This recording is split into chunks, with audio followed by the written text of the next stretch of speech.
ce sera sans moi, vous craignez un peu trop. Désolé, mais vous craignez. Non, oubliez, vous craignez trop. Vous êtes craignos, désolé. Craignos. Ils vont dissoudre votre club, et alors? Je bosse, je peux pas. Vous craignez grave.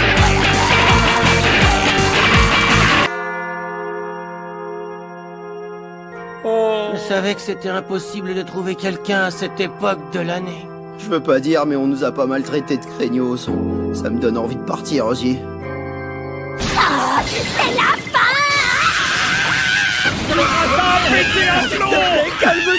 Hi everyone, bienvenue dans Queen Club, le podcast qui parle de tout et surtout de rien. Je suis Queen Terrast et aujourd'hui on va parler de Star Wars 7, The Force Awakens, la Force se réveille dans la langue de Macron, de J.J. Abrams, sorti en 2015. Et pour parler de ce merveilleux sujet, je suis entouré de mes craignos préférés, Moche, salut Moche.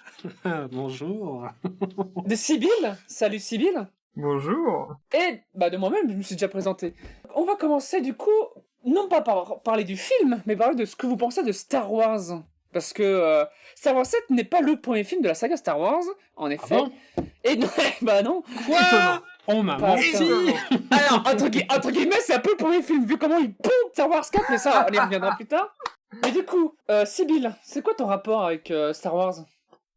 Bah écoute, moi, comme une bonne vieille jeunette qui est née en 98, j'ai regardé surtout la prélogie et surtout le 3. Surtout le 3 que je trouvais absolument trop cool avec le combat contre Anakin au milieu dans de la lave et tout, là. Ah, évidemment, moi, ça a été mon préféré, donc c'est vrai que la première trilogie, 4, 5, 6, j'ai pas énormément d'affect avec eux, mais ça reste quand même une saga que j'apprécie beaucoup regarder, et qui, je trouve, toujours quand même assez bien menée. Putain, la vache. Et toi, Moche, du coup? Ah, c'est intéressant parce que pour le coup, moi j'avais les cassettes des 3 premiers. Ouais. Alors du coup, les VHS des 3 premiers avant que... Voilà, l'ajout de la CGI dégueu. C'est ça, avant que le gonze s'amuse à rajouter. Donc les versions que moi j'ai connues et aimées, je suis incapable de les revoir actuellement. Mais du coup, la prélogie avec Anakin et tout le bordel jaune, un peu osef de mon côté par rapport aux originaux. Donc c'est drôle comme... Putain. C'est inversé, quoi. Personne n'a lu les comics Star Wars, hein, genre les temps de l'univers, avant qu'il y ait Disney Ray 2 de la carte? Bah, j'avoue que ça m'a toujours intéressé, Midora. C'est vrai que quand j'entendais parler de tous les bouquins qui ont été faits autour sur l'univers, j'étais genre, putain, ça doit être trop intéressant et fascinant de voir tout ce que les autres personnes ont pu ajouter à cet univers-là. Mais j'ai jamais vraiment trouvé le temps de m'y plonger dedans, d'autant parce qu'il y a quand même énormément de romans, énormément d'arcs différents, et du coup trouver un point d'accroche dans tout ça, c'est quand même un peu compliqué. Mais c'est vrai que ça a l'air d'être quand même vachement intéressant. Bah surtout que maintenant c'est Dead, donc en vrai là ce sera juste limite de l'archéologie. Dead, pas tant que ça en vrai. J'ai une pote qui est très fan de Star Wars et il y a encore des bouquins qui sortent actuellement sur différentes périodes. Donc comment ça, tes condoléances? Ah bah putain, mais non, parce que tous les bouquins qui sortent maintenant, c'est dans l'univers Disney, c'est plus dans l'univers Lucas. Bah pas tellement, bah là je sais qu'elle est par exemple particulièrement fan de la Haute République. Je sais pas ce que ça veut dire. Dans cette période-là, bah, c'est une période de l'histoire qui s'appelle du coup la Haute République, et qui se passe après les films, mais je crois que ça prend même pas en compte tout ce que fait Disney, parce que ça se passe vraiment très très loin après. Et qui raconte plein d'autres histoires, plein de personnages, visiblement très inclusif aussi sur plein de sujets. Donc ça a l'air d'être quand même vraiment pas mal, et ça sort encore aujourd'hui. Mais je ne m'y suis pas du tout intéressé. Par contre, elle est très fan de tout ça. Je pense qu'il y a quand même des choses qui se font encore aujourd'hui, malgré que la machine Disney soit arrivée pour tout. Quoi, Disney maintenant forcément est derrière. De toute façon, ils ont racheté la licence. Donc, ouais. Mais ça se fait quand même un peu en dehors un peu de ce qui se fait dans les films.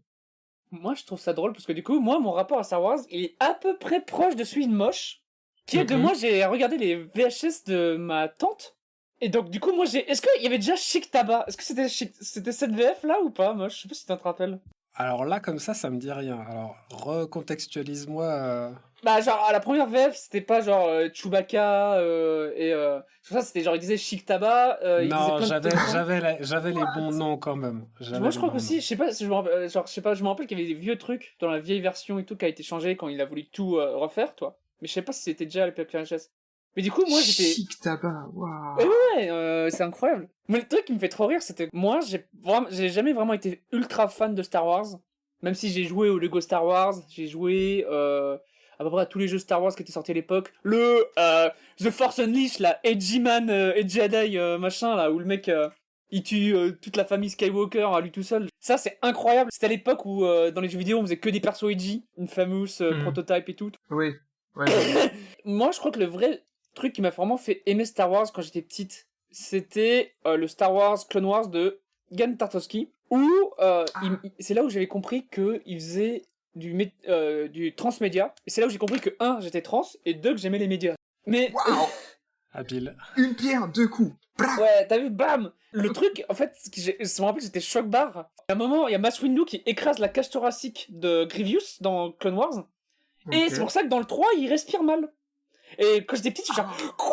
Mais j'ai vu ça, mais c'était pas dans le film, c'était dans ailleurs, c'est incroyable, les gens ils se connectent et tout. Et Non, voilà. mais pareil que Clone Wars, c'est vraiment très bien. Et ça aussi, je n'ai pas regardé. Mais voilà, comme j'ai dit, c'est C'est quand assez même un cool. univers où il y a plein de choses autour. Et je pense que c'est intéressant de s'intéresser aussi à ce qui se fait autour de la licence principale. Ce qui n'est pas ce qu'on va faire aujourd'hui. On va parler de Star Wars 7, mais... Ouais, putain, ouais, alors... non mais alors, comment dire? Alors déjà, on va résumer le film, parce Vas-y, on va lancer une pièce. Qui va résumer le Vas-y, film moche, résume-moi Star Wars 7, là. Oh la vache. On En va plus, mettre- tu l'as vu 2 fois. Tu l'as vu J'ai 2 pas fois. signé pour ça, moi, attends. T'as pas lu les petites lignes de ton contrat. Ah, putain. Non, mais en plus, je l'ai vu 2 fois en moins de 2 semaines. Je devrais le savoir. Mais attends, Ouais. il est long, ce film. Il se passe plein de trucs. Ah bon? Moi, je dirais pas qu'il se passe plein de trucs, en plus. Hein. Ouais, Ah, c'est si, comme beaucoup de si, scènes d'action. il se passe plein de trucs, si. Mais pas des bons trucs. Putain. Ah.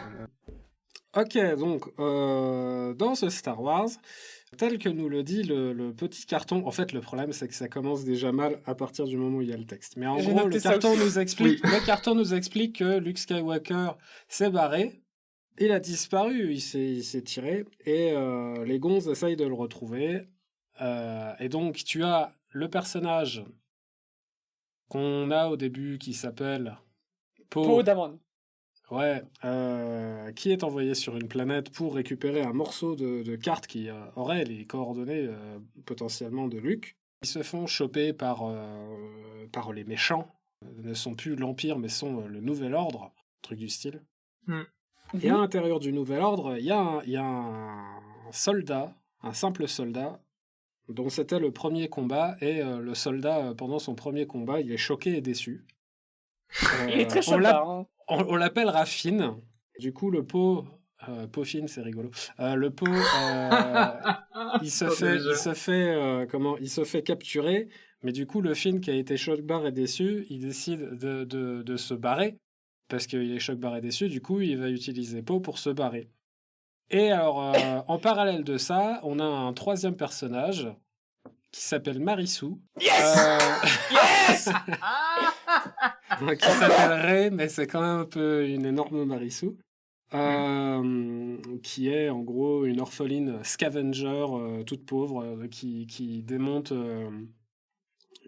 des pots catalytiques sur des vaisseaux de l'Empire écrasés sur la planète et qui, par le hasard des circonstances, va tomber en possession alors techniquement j'allais dire de la carte avec l'emplacement de Luke, mais techniquement elle tombe sur le droïde qui possède la carte qui mène... Oui, c'est la à même résumer, il chose. faut résumer. Ensuite, il se passe de la merde dans le désert. Poe, il disparaît. Finn, il retrouve Rey et le droïde. Putain, je vous raconte tout le film. t'as tout fait pour faire un- C'est un enfer. C'est On un enfer. est parti pour les- 2 Non, heures. non, mais Attends, attendez, je vais ça accélérer tombe d'un sur toi. coup là. Voilà, ils sont retrouvés. Donc après, ils se cassent de la planète à Mais bord un résumé d'un film, ça spoil pas le Faucon film. Millennium. Ils se font récupérer du coup par Han Solo et Chewbacca qui récupèrent le Faucon Millennium. Après ça, ils vont voir une vieille. La vieille, elle dit prends le sabre laser de Luke, Marissou. Et l'autre, elle dit non, elle court. Là, je remets du détail, c'est pas bien. Alors après, elle se fait choper par le méchant qui était le gars qui a fait l'assaut au début. Ce qui est bien, c'est qu'on pourra pas faire pire, toi. Alors, mais moi, on m'a pas prévenu, alors du coup, Bah, je raconte, c'est le but. Ok. Putain, le générique est vraiment très bien par rapport à ce qui se passe, hein, je tiens à le dire. Après, on peut arrêter là, si tu veux. Genre, parce qu'il y a les nouvelles... Ouais, alors, je vais refaire un résumé pour les gens qui n'ont pas compris. Luke a disparu, et il y a 2 teams qui la cherchent. Les résistants, ça pose un problème en termes de nom, mais on y reviendra. Et le nouvel ordre, les nouveaux fascistes. Voilà. Et on suit 3 personnages qui sont de la résistance, et on suit aussi un peu le méchant. Voilà. Globalement, en plus, c'est même pas le nouvel ordre, c'est le premier ordre. Je sais pas si ça a putain, beaucoup d'importance. c'est pas New Order? Ah non, oui, c'est le First Order. Oui, il s'appelle le premier ordre. En mode, c'est les premiers. Putain. Heureusement que t'as vu le film 2 fois, quoi, moche. Écoutez, moi je me suis intéressé aux choses qui étaient importantes. Regardez, je vous racontais le film scène par scène. C'est bien que dans ma tête il est gravé le truc. Ça c'est vrai. Oh, Mais bon. Oui. Mais après, alors du coup, vu que je vois que de toute façon, le film a quand même beaucoup de défauts, j'ai quand même envie de souligner les quelques qualités que. Tu commences par les qualités, toi? J'ai envie de commencer par les qualités. J'ai envie de me dire. Hein. Moi, j'ai aussi noté des qualités. Il y a des choses qui sont quand même pas trop mal. Bon, déjà en termes de visuel, j'avoue que le film, j'ai quand même trouvé visuellement assez cool. Il est pas trop lens flare J.J. Abrams qu'on en bouffait à donf dans les Star Trek où on Alors bouffait je du flair. tiens à Exactement. dire, parce que je l'ai noté dans mes notes, le film a des très beaux plans. Par contre, j'ai pas du tout apprécié le montage à plein de moments et j'ai noté dans mes, je relis mes notes et j'ai noté dans mes notes. Je suis sûr que le storyboard est magnifique. Ça c'est vrai. Sauf que les plans qui sont montrés généralement sont beaucoup trop cut. Alors que c'est des trucs qui sont un peu posés, tu vois, t'as de l'ambiance, machin, et non, c'est cut plus que de raison, je trouve. C'est pour ça que j'ai bien aimé les séquences au début sur Tatooine, parce que voir ces énormes vaisseaux ensevelis dans... Non, sur Tatooine, quand on voit Rey pour... Mais elle est pas sur Tatooine, elle est sur Jakka. Pas Tatooine. Elle est sur Jakku. Oui, Jakku. Sur Jakku, du coup. Bah, tu vois, oh putain, je sens qu'on va tout de suite enchaîner sur... Après les ce qu'on aime dans le film, t'inquiète pas, on va tout de suite enchaîner sur le gros problème du film. Hein. Bon, alors du coup, sur Jakku, du coup, dans le désert, j'ai bien aimé toutes ces visions un peu de ruines, de tout ce qu'on a pu voir dans la première trilogie, toutes les grosses machines, tous les gros vaisseaux qui sont abandonnés là, et puis elle qui se démerde un peu avec les restes. Il y a plein de trucs qui sont des clins d'œil aux machines qu'on voyait dans les premiers films, les espèces de gros robots à 4 pattes. Voilà, j'ai dit, je suis pas une méga fan de Star Wars. Ah non, ici t'inquiète pas, on les insulte. Hein. Mais bienvenue au Queen Club. Mais j'ai quand même trouvé ça assez cool d'avoir ces petits trucs, ces petites références pour dire un peu que tout ça appartient vraiment au passé et qu'on essaye d'avancer vers une nouvelle direction. En tout cas, je trouvais que ça au début c'est plutôt pas mal. Ouais, je peux voir. Moi, alors j'ai noté 3 plans stylés. J'ai pris en note. Il y a le flashback de Rey que j'aime beaucoup. Parce qu'il se passe, il se passe quelque chose dans le montage. Il y a des plans qui se surenchèrent et il y a des effets de mise en scène, je trouve ça très bien. La destruction des mondes républiques, surtout quand c'est le point de vue de la planète où ils sont là. Donc quand tu vois les grandes tracées rouges dans le ciel, je trouve que c'est un super idée de plan. Ouais. Et la scène où, je dirais la scène bien filmée du film, la scène où Kylo Ren tue Solo. Quand la lumière vire du blanc au rouge. C'est simpliste de tout comme colorimétrie, genre en fait il rejette le côté light, il va tout de suite au trouvé un peu forcé.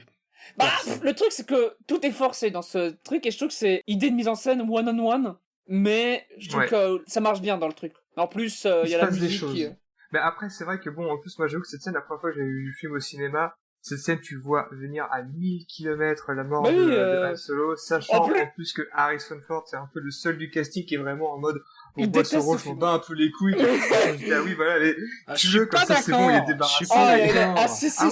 Quand tu connais en plus tout le lore autour de... merde, comment il s'appelle ce con Harrison Ford, il déteste Star Wars. Il en a vraiment rien à branler, genre, on lui pose des questions sur Star Wars, je sais pas, je m'en branle. Hop, je me barre. En même temps, faut voir le genre de communauté et le genre de retour de fans que Star Wars fait par rapport à... Ça, c'est vrai. Tu m'étonnes que le gars, à un moment, il en a ras le cul d'avoir des questions à la con. Ah, tu veux dire, Ouais. what if Han Solo, il avait il tirait du bras gauche au lieu de la main droite Mais alors, tu rigoles par contre, mais je suis pas d'accord pour dire que Harrison Ford s'en branle dans ce film, parce que pour le coup, j'ai trouvé qu'il était meilleur acteur dans celui-là que dans les originaux. Ah bon? Oui, disons qu'entre-temps, Ouais. il a appris 2-3 petits trucs en plus En termes, alors je pour- sais pas comment c'est en VF, si vous l'avez vu en VF et tout ça, mais l'ai vu en VO. non, mais en termes Je regarde pas, de timing pour tout ce qui est moment comique et tout ça, je le trouve beaucoup meilleur bien sûr, oui. Je le trouve bien Parfait. meilleur J'adore beaucoup meilleur. dans celui-là que dans les originaux, quoi. Bah, le truc, c'est qu'à part faire son petit sourire malicieux dans les originaux, j'ai très peu de souvenirs en vrai de. Je les ai pas revus en vrai pour attaquer le set, donc j'ai vraiment genre juste mes souvenirs de quand je les ai vus, je devais être en primaire quoi, donc ça a bien 15 ans maintenant. Non, ouais, il a juste. c'était pas fun. Bah, c'est un beau gosse quoi, c'est juste il est beau gosse, un peu pirate, mais il a un Après- cœur d'or quoi. Il faut aussi prendre en compte que le gars joue avec ce qu'on lui écrit, donc forcément. Mais bon. Et non, toi, je du coup, trouvais t'as qu'il des- faisait un t'as des bon plans boulot, style- quoi. Toi, tu disais que t'aimais bien le storyboard, mais en vrai, je pense que.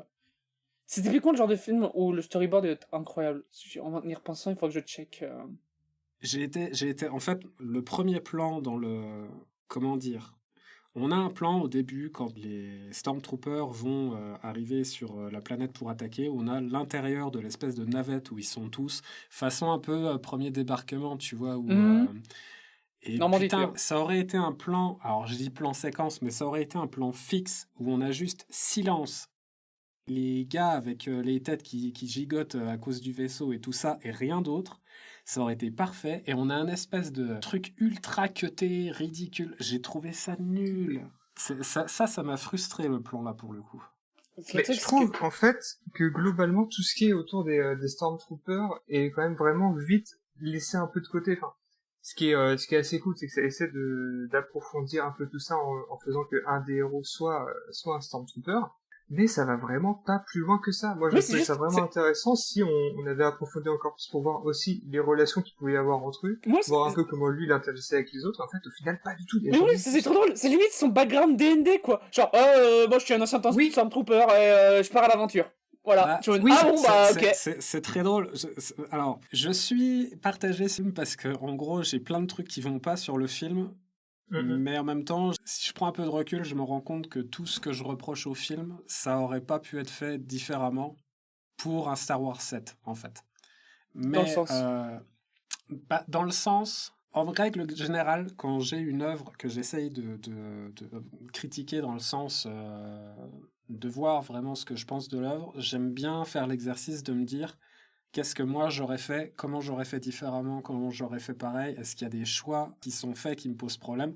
Et clairement, j'ai commencé à réfléchir à plein de trucs sur le film qui me gavent en fait, que je trouve pas bon du tout. Et je commence à réfléchir à ce que j'aurais fait à la place. Alors, je vais pas rentrer dans les détails parce que ça ferait une super fanfiction, mais vu déjà le temps que j'ai pris pour faire un résumé merdique, on va passer au Mais en gros, on va dire que c'était un peu... je partais un peu sur du Rogue One, tu vois, un truc un peu gris, machin, tout ça. Pas des gentils et des méchants, manichéens, tu vois, un truc un peu comme ça. Mais Rogue One, tout le monde l'a bien aimé parce que c'était Rogue One. Rogue One aurait Bof. été Star Wars 7, il se serait fait défoncer. Dans le sens, toutes les idées qu'il prend contre la prélogie, enfin la trilogie originale, c'est ça que t'es en train de dire Ils auraient accusé de Disney d'avoir fait n'importe quoi avec la franchise, de pas avoir respecté le matériau original. C'est parti vraiment, ils ont dénaturé l'esprit du truc. Les gars avaient une chape de plomb comme idée de ce que devait être un Star Wars 7, je pense.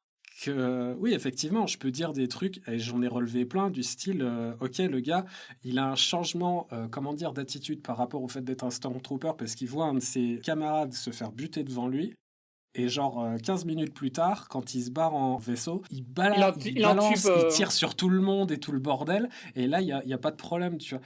Tu sais que j'y ai pensé beaucoup à cette scène, et en fait, c'est parce que je pense, soit il réalise que c'est des fascistes de merde, et que lui-même c'était un fasciste. Donc du coup, il dit oh rien à foutre, je tue des flics, je me barre. Soit bah il veut baiser Poe et donc il doit montrer que voilà quoi, genre voilà. Moi, j'ai toute une page dans mes notes où Poe et Finn ils baisent. Hein. Cherchez pas. Je pense que tout le monde est d'accord avec toi sur ce point. Mais en vrai, j'aimerais juste revenir sur la chape de plomb et je suis d'accord et pas très d'accord en même temps parce qu'en fait, moi je me rappelle de l'époque, donc en 2015. Le nouveau Star Wars, c'était l'euphorie. Genre, le dernier Star Wars, c'était il y a 10 ans, donc c'était en 2005. Enfin, le dernier Star Wars officiel, quoi. Donc, tout le monde était hype. Genre, je me rappelle toujours du Vine, genre, Shut off your life, you motherfucker! Et tout le monde hurle. Parce que tout le monde est heureux de voir Star Wars. Et tout le monde était heureux après avoir vu Star Wars 7. Et tout le monde détestait Star Wars 7 en y repensant juste plus de 5 secondes en mode, attends une minute, mais ils m'ont enfilé, en fait, ces bâtards. Donc, je pense qu'ils auraient pu faire beaucoup de trucs différents. Même si je peux comprendre qu'on peut pas faire autre chose que les Skywalker en film. Parce que les gens ont besoin de se raccrocher à quelque chose. Ça se voit que dans ce film-là, ils ont vraiment voulu être en mode, on fait un truc qui va vraiment parler aux fans. Aller au cœur des fans. Limite, à des moments, genre, il y a Rey, genre, par exemple, quand t'as Han Solo qui arrive avec Chewbacca dans le Faucon Millennium, la réaction de Rey et Finn, littéralement, c'est des réactions de fans face à leur personnage préféré. Oui, quoi. oui. Et vraiment, à ce moment-là, c'est là où tu vois qu'ils sont vraiment un peu en mode, on essaie de caresser les fans dans le sens du Il faut que je note ce que tu as dit. Eh ben, je suis d'accord et pas d'accord. Vas-y, continue. Mais j'allais dire, je pense que c'est peut-être aussi parce que justement, comme tu disais, moi, il sentait qu'il fallait essayer de commencer du bon pied et vraiment d'aller vraiment pas mal dans le sens de ce qu'ont fait tous les autres films, ce qui fait que du coup, quand tu vois le parti pris du 7, je suis même pas étonné que ça ressemble énormément à ce qui fait le 4 au final.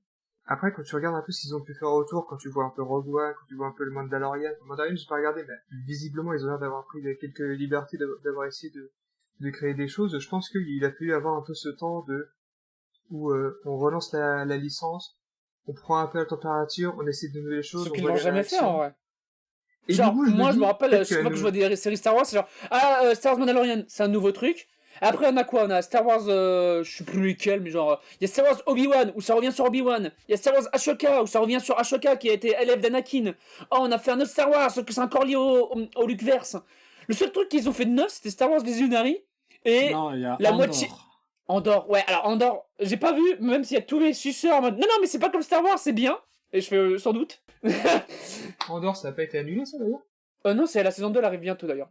C'est The Acolyte. Où tout le monde est genre c'est trop bien, oui. elles ont il y a des meufs lesbiennes, en fait c'est elles qui gèrent la force, c'est trop cool, machin. Je me dis ouais, bien sûr, ça a l'air bien pourrave, bien pinkwashing comme on les aime, et ça c'était annulé. Ouais.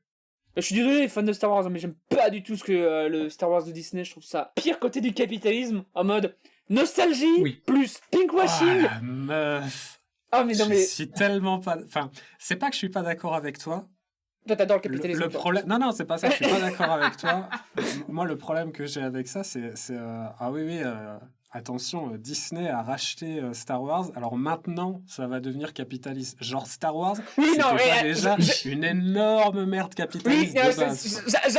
J'avoue, et c'est vrai que rien que le principe des Ewoks, rien que le principe des Ewoks, c'était bandeur de thunes. Mais genre vraiment, enfin je disais capitalisme avec parce que Disney et voilà genre limite.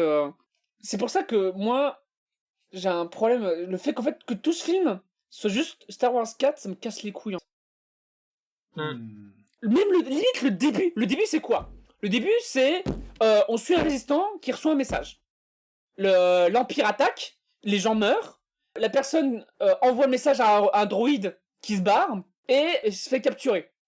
Léa, c'est la même chose. C'est littéralement le plot de Léa au début. Et c'est littéralement genre... Il y a même tout le truc. Bon, vous mettez un plan stylé où il arrive avec la force à choper un blaster en l'air. C'est cool.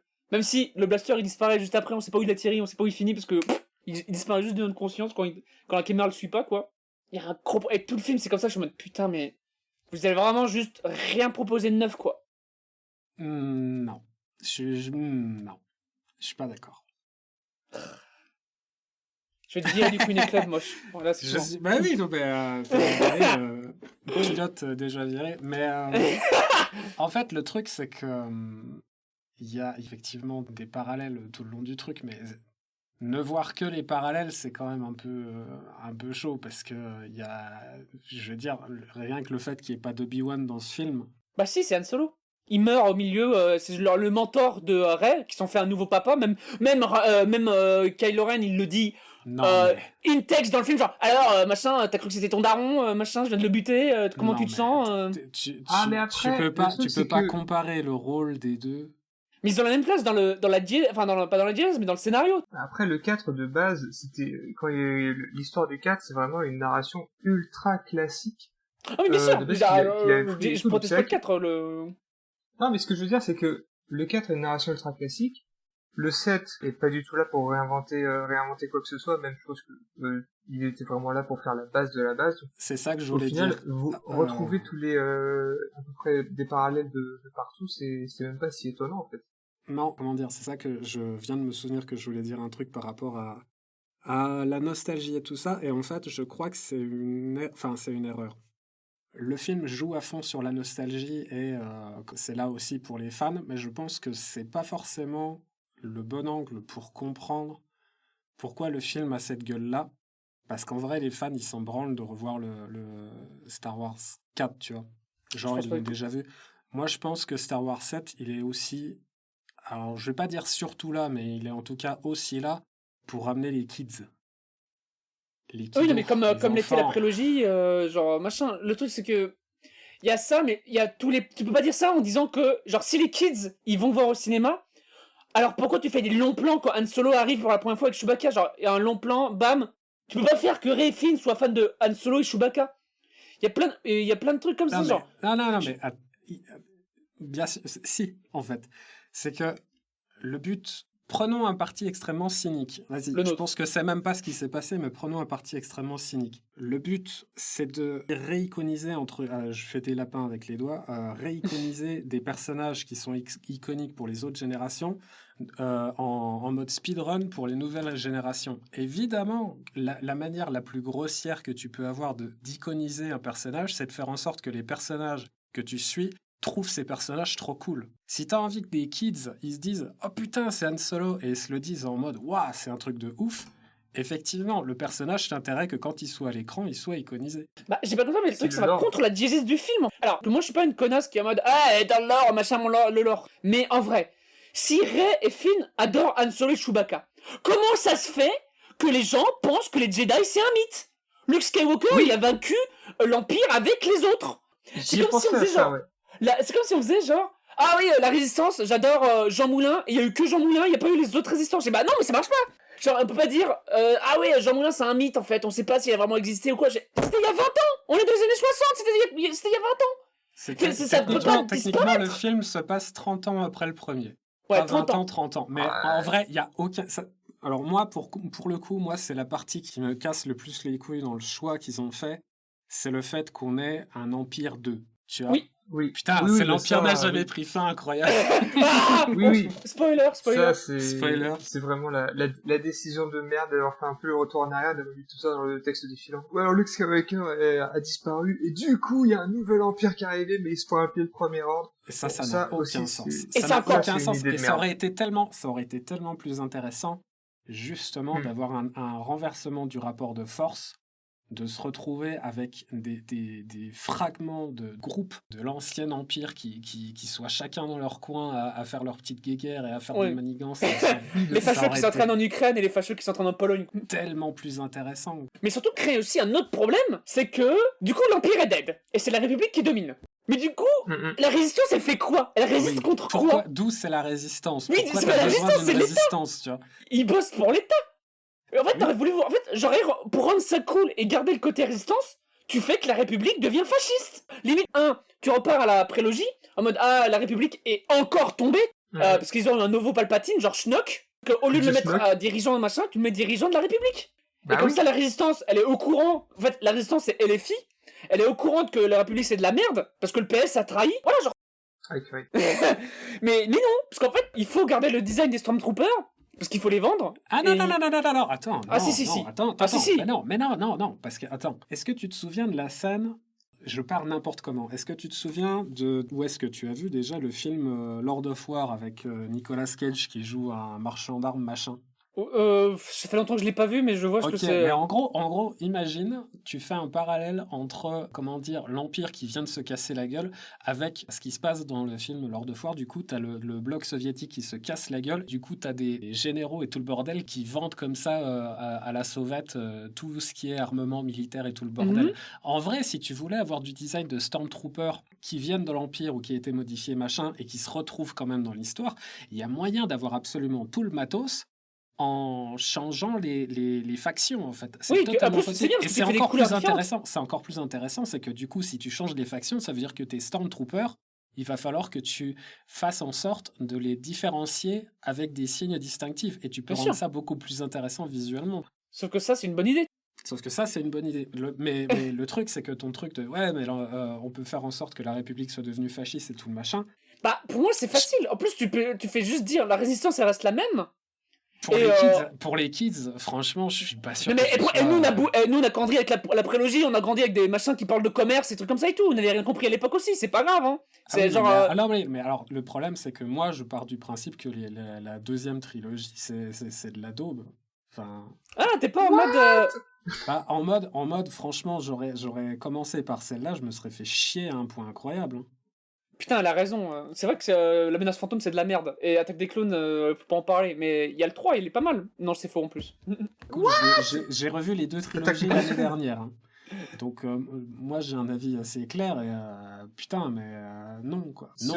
Cela dit, quand même, ce qui est bien avec la prélogie, c'est qu'au moins, elle part sur un parti pris complètement nouveau, comparé à la trilogie de base, et qui raconte son propre truc. Tandis que Oui. là, Bien sûr. ça tombe un peu complètement à côté. Et encore, on parle pas des autres films de la trilogie, mais alors après, il y a encore plus conflit de bordel ou quoi, ça fait que après le développement de l'histoire a plus beaucoup de sens, mais là c'est vrai qu'il y a au moins le bon truc la prélogie, elle raconte son truc. Prélogie raconte son truc, et là la deuxième trilogie, elle refait un peu comme l'ancienne trilogie. Du coup, c'est un peu... Elle aurait pu Dommage. partir sur son propre truc, même après celui-là. Moi, Ouais. alors, ce que je vais dire va n'avoir aucun sens, mais suivez ma pensée. Oula, vas-y, je te. On te fait confiance. En gros, à la base, enfin, avec les prémices qu'on a dans le Star Wars 7, je me suis dit, putain, il y a un monde dans lequel Star Wars 7, ça devenait Matrix 2, en fait. Putain, la fan de Oula. Matrix. Voilà, Ah, la je casse-couille sais, de merde. Ah, je vais t'expliquer. En gros, les deux premières trilogies Star Wars, ça nous parle de ah oui, alors on a un élu de la prophétie qui va ramener l'équilibre dans la Force. Donc ça, c'est un peu la prophétie de Morpheus dans le premier Matrix. Et là, on arrive sur Star Wars 7. Et qu'est-ce qui se passe dans Star Wars 7 ? On se rend compte d'un seul coup que ah bah tiens, il y a des nouveaux sites. Et puis, en fait, il y a des nouveaux Jedi comme ça qui pop. Du coup, tu passes d'un truc en mode la Jedi qui arrive, putain, elle est quand même vachement balèze. T'as l'impression de revoir Anakin de gosse tellement elle est surdouée et tout. Dans la première trilogie, tu passes d'un truc, ah oui, alors t'as un élu, il a réussi à ton truc, à d'un seul coup, non, en fait, ça recommence, c'est cyclique. Et dans Matrix 2, effectivement, on apprend que la prophétie n'est pas une prophétie à base de voilà, tu l'as fait, ça y est, c'est fini, mais c'est un outil de contrôle et un outil d'équilibre, justement, de régulation pour les machines. Et que fait Neo dans Matrix 2 ? Il va voir l'architecte, il va à la source, il va aux origines, et qu'est-ce qu'on nous dit que Luke est supposé être en train de faire dans Star Wars 7, aller trouver le tout premier temple Jedi. Et moi, je me suis dit, putain, on va avoir des révélations en mode, ah ouais, en fait, le tout premier temple Jedi, mais en fait, il y a des trucs qui ont été cachés après, machin, et finalement, en fait, la Force, c'est pas ce que tu crois, et puis il y a des trucs.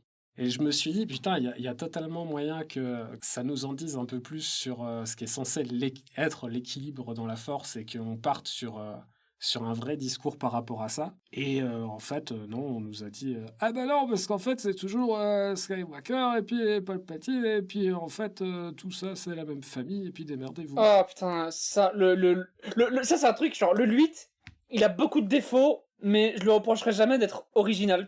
Et le fait qu'ils sont revenus sur le fait que en fait non, c'est pas une clocharde, genre t'imagines, c'est pour être une meuf populaire que tout le monde pourrait s'adresser. Non, c'est la fille de Mussolini en fait depuis le début et Et c'est déjà ce qui me gava dans les premières trilogies, c'est que pour moi, il aurait fallu que Lux soit vraiment un pécor random d'un coin qui se joigne à un groupe de guerrieros et qui flingue des trucs et puis c'est tout, tu vois.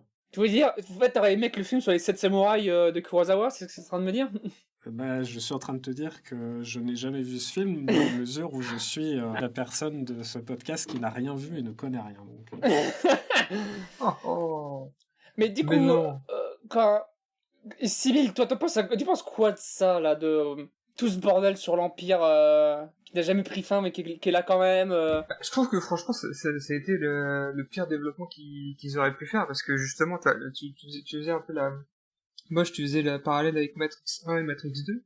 Le truc, c'est que à la fin de Matrix 1, la prophétie, elle a pas été complètement faite. C'est juste l'élu, là, il a vu que c'était élu, qu'il avait toute cette force en lui, etc., etc. Et du coup, après, ça demandait quand même d'avoir tout le développement derrière pour mettre fin à la matrice et aux humains qui se font asservir par les machines et tout ça et tout ça et tout ça. Ouais. Donc il y avait encore des choses à faire après le 1, sauf que après la première trilogie, là l'Empire il était tombé, la Résistance avait gagné, il y avait rien de plus à faire au-delà de ça. Donc le seul développement qu'il aurait fallu faire, c'est une chose qui, comme on avait dit avant, n'avait rien à voir, et repartir sur autre chose plutôt que de revenir sur un parti fasciste qui reprend le pouvoir, qui se redonne un nouveau truc, et du coup une résistance qui s'est à nouveau formée pour lui faire face, histoire de surfer un peu sur la même vibe que la première trilogie, et aussi de retrouver en même temps les mêmes types de persos. Je trouve en vrai dans les Star Wars 7, il y a aussi un problème au niveau des persos, de comment ils sont écrits, parce que je trouve que c'est vraiment juste des persos qu'on a vus 1000 fois ailleurs. Tu vois, Mais en fait, il y a aussi ou Poe, leur personnalité, elle est pas si marquante que ça. Au final, c'est vraiment dommage. Bah, le truc, c'est qu'ils ont tous l'écriture Marvel en mode. Tous les persos font des blagues. Oui. Genre, y a Poe qui est genre, c'est le mec rigolo et tout. Bon, Starkiller, c'est pas son nom, c'est, comment il s'appelle, Kylo Ren. Il a tué tout un village, mais il est un peu mode, bon alors, c'est qui parle en premier, c'est toi, c'est moi, il fait des blagues tout le temps alors que le mec il vient de génocider tout le monde. Je suis un peu en mode, bon, si c'est seulement lui. Mais non, parce que y a même Rey, elle pourrait être genre la sérieuse qui se déride un peu en côtoyant des gens, parce que normalement elle a jamais côtoyé d'autres humains qu'elle, limite. Mm-hmm. Et ce qu'on sait d'elle, c'est juste une clocharde qui récupère le cuivre de nos ordi en Inde, tu vois. Je comprends pas ce perso. Et en plus la meuf elle vit sur une planète désertique, elle a un super accent anglais et elle a pas cramé, donc ça c'est une bizarre ambiance, mais ça c'est un autre truc, mais ça on s'en fout toi. Mais genre la meuf, elle fait aussi des blagues, Finn il fait aussi des blagues. Je suis en mode putain mais j'en peux plus de cette écriture Marvel de merde. Et le truc c'est que je sais même plus, ça pouvait pas être comme ça avant. Genre je me rappelle que Luke était un peu naïf et Han Solo c'était un peu bon voilà, genre sourire charmeur et tout, mais genre je me rappelle pas du tout que ils sont tous interchangeables. Ouais. C'est vraiment ce truc un peu qu'on retrouve pas mal dans les blockbusters, plupart des blockbusters actuels, à la Marvel et Disney. Et souvent, ces personnages pour essayer de rajouter un peu de légèreté pour faire côtoyer à la fois l'action, la rigolade et plein de trucs. Mais c'est vrai qu'en fait, il y a un moment où juste, du coup, ça fait qu'ils ont juste plus aucune personnalité, parce qu'on avait déjà vu ces personnages partout ailleurs, et du coup, t'es juste là, genre, il y a aucun point d'accroche, sachant qu'en plus leur histoire elle est même pas assez originale pour vraiment se sentir vraiment connecté à eux d'une manière ou d'une autre.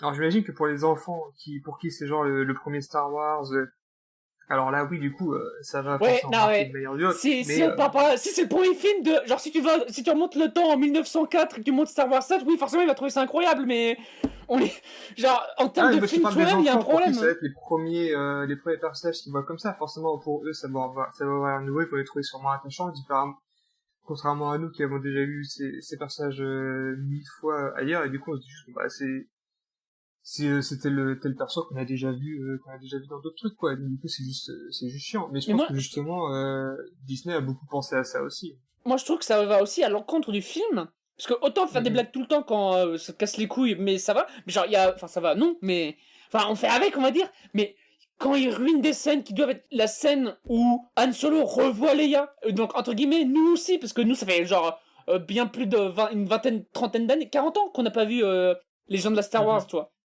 Et qui balance ces 3 PO en faisant des blagues et tout, oh là là, putain. Mais genre, je suis en mode... Ouais, mais- Ah oui, Sauf c'est que 3PO, j'ai C3PO. trouvé tellement de trop. Mais c'est Sauf trop bien, que c'est le comic relief, mais... C3PO, si tu veux, je veux dire, il a très très peu de temps dans le film. Du coup, il faut qu'il ruine une scène. Ouais, pas mal. Non, hein. c'est pas il faut qu'il ruine une scène. C3PO, dans la trilogie originale, c'était un énorme casse-couille qui fermait jamais sa gueule, qui l'ouvrait tout le temps et qui était dans le passage. Effectivement, ça gâche une scène avec un petit peu d'émotion, sauf que en termes de caractérisation du personnage, en 10 secondes, t'as compris qui c'est. Oui, mais ça sert à rien. Genre, le mec, comme... Ça, enfin, comme ça tu le sert dis, à rien si tu mais comme connais tu ces le dis, 3PO. Si non, t'es un mais- kids qui doit découvrir le personnage, mais... en 10 secondes, c'est fait. Mais non, parce qu'il sert même pas à quelque chose dans le film, c'est ça. En fait, ça aurait été juste une introduction de caractère et c'est 3PO, il ferait partie de la team. Genre, ok, d'accord, comme dans le Star Wars, c'est genre, ah, il est casse-couille, c'est le robot que j'ai réparé, mais il est là. Mais là, il est juste là pour faire un caméo et il part. Et après, si on Oui. voit R2D2 qui est en train de pourrir le micro-ondes que t'as pas utilisé depuis 3 ans, là, il est en train de pourrir dans le coin. D'ailleurs, il se réveille tout seul, je sais même plus comment il se réveille. Il s'est pas expliqué. Ah, c'est- Non, mais Enfin, ça, techniquement, si c'est expliqué, c'est qu'il faisait des calculs en fond et du coup, à un moment, il a fini ses calculs et puis, oh, bah, timing incroyable, c'est le Ah moment bah, où non, on mais, avait besoin, putain. tu vois. Ouais. 20 ans de calcul, scénariste avait la connard. flemme. Non, mais ça, C3PO et R2D2, c'est vraiment les éléments de la trilogie originale que j'ai trouvé vraiment de trop Mhm. dans ce film. Avant, j'ai vu C3PO, j'étais en mode, non, toi, là, tu vois, ça aurait été largement mieux si t'étais pas arrivé là, parce que c'est vraiment, c'est too much. Là, c'est là où Je j'ai suis pensé tout à fait devenir d'accord. Je suis tout à fait d'accord avec vous. Mais il peut pas. Mais en même temps, je me dis, je suis tout à fait d'accord avec ce point et je me dis, bah ouais, mais Star Wars 7. Il n'y aurait pas eu C3PO, il n'y aurait pas eu R2D2. Les fans auraient fait, ah ben ils ont tous R2D2 dans des deux. Eh bah, ils ont fuck mis, les et ça va, fans! Voilà. Donc, tu sais, non, mais c'est sûr, il y a des choix de merde qui sont là parce que c'est Star Wars 7, en fait. Mais bien sûr, mais de toute façon, et de toute façon, il y a aussi le problème de J.J. Abrams, qui est un gros bébé. Parce que J.J. Abrams, il fait que des films sur son enfance. Et donc, je vois très bien, genre, ah, moi, j'aimerais bien mettre ça. Et puis après, j'aimerais bien ça parce que j'ai connu ça. Et j'aimerais bien mettre ça. Parce que... Et c'est toute sa filmographie de merde. C'est normal que dans Star Wars 7, il y a que des références où tu dois lever les yeux en l'air parce que, ah bah regardez, c'est mon cul qui a parlé 30 secondes, machin. Je me dis, oh là là. C'est un cul par 30 secondes. Je serais très impressionné, personnellement. Il y a une dominatrix en tenue SM dans le film, hein, donc en vrai... Tu parles de la meuf qui est... qui est dans le bar avec l'autre con. Alors, elle a- sache que ce perso et ce plan-là est exactement repompé sur un des concept art qui est dans le bouquin du film. Eh ben génial. Quoi, tu veux Ouais. dire qu'ils ont adapté le concept art en film? Oh les losers. Ouais. Enfin, heureusement qu'ils n'ont pas adapté tous les concepts dans le film, par contre, parce que... Ah ouais, il y avait quoi? Vas-y, fais-moi un florilège. Alors, en florilège, non, parce que j'ai pas été jusque-là, mais par contre, il y a un truc qui m'a marqué, c'est que quelqu'un a proposé l'idée que le Faucon Millenium aille faire de l'exploration sous-marine pour trouver un truc. Ça m'aurait fait bizarre, je pense. Mais genre, je veux pas trop... J'ai été le regarder, mais je veux pas trop m'attarder sur le bouquin enfin, l'artbook du film, parce que c'est surtout des concept art qui viennent de la pré-prod. Du coup, c'est normal que les idées partent dans tous les sens. Mais genre, au début, c'était pas acté qu'il y avait un personnage qui serait un ancien Stormtrooper, ni rien. Enfin... Kylo Ren, c'était pas acté du tout non plus comme ça, mais c'est normal, tu vois, t'es en pré-prod, c'est pas encore défini ni rien, quoi. Mais du coup, ils avaient pas de concept fort pour lancer le projet. C'est vraiment... Et je pense que t'as résumé tout le problème du film, c'est que ils avaient rien de précis. Ils ont fait tout au pif, j'ai l'impression. Bon, on va prendre la même base que le Star Wars 4 et on va voir ce que ça va donner. Tu sais, c'est un peu Ouais. genre si tu prenais tes voitures et tu dis, bon, on va où? Je sais pas, mais on roule. Je me dis, ah bah, mon con, j'espère qu'on a assez d'essence, hein. Et le truc, c'est qu'il tombe en panne sèche dès le début. Tout à fait, comment dire. Alors par contre, ils savaient pas où ils allaient et machin, mais le film est déjà en retard, en fait.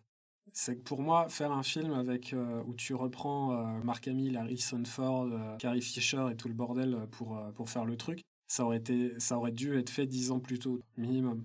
Bah après, je suis sûr qu'il doit y avoir des problèmes de droit. Enfin, je pense que c'est pas ça. Alors, je pense que c'est pas leur faute. Dans le de toute sens, façon, pas leur il doit y faute, avoir- non, Tout mais ce qu'ils sont. Quand est-ce qu'ils ont racheté Lucasfilm, de toute façon? Bah ça, parce que je pense que George Lucas, il a dû bien casser les couilles avant. Enfin, casser les couilles. Non, c'est son bébé, donc c'est normal. Je veux dire, il a pas dû donner Star Wars comme si tu donnais genre ton téléphone, toi. Genre, non, je pense qu'il a bien En dû s'accrocher 2012. dessus. Parce que je crois qu'il avait aussi c'est une idée de scénario pour plein de trucs comme ça, je crois. Donc je pense que c'est plus un gros bordel de droit, plus que... Non, mais je comprends, mais pour faire ce qu'ils ont voulu faire, en dépit de tout contexte, tu vois, juste, on va faire cette idée, bah cette idée, elle a 10 ans de retard. Oui, ok, Oui, C'est...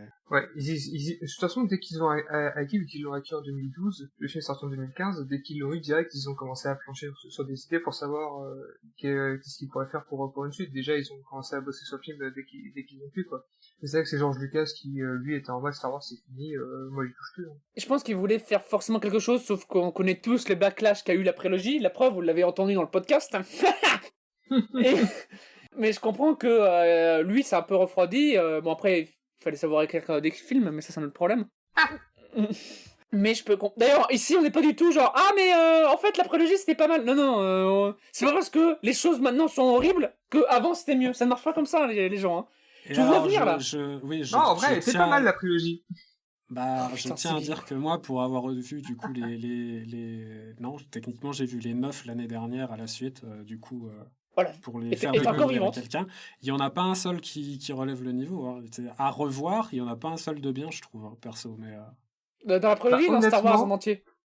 Les 9, il n'y en a pas un seul que je trouverais, hein, perso. Mais, Honnêtement, ça c'est un truc que j'avais réfléchi pas mal aussi, mais genre dans la trilogie originale, le 4, sympa, mais un peu chiant, surtout un peu chiant. Le 5, je le trouvais vraiment, vraiment sympa.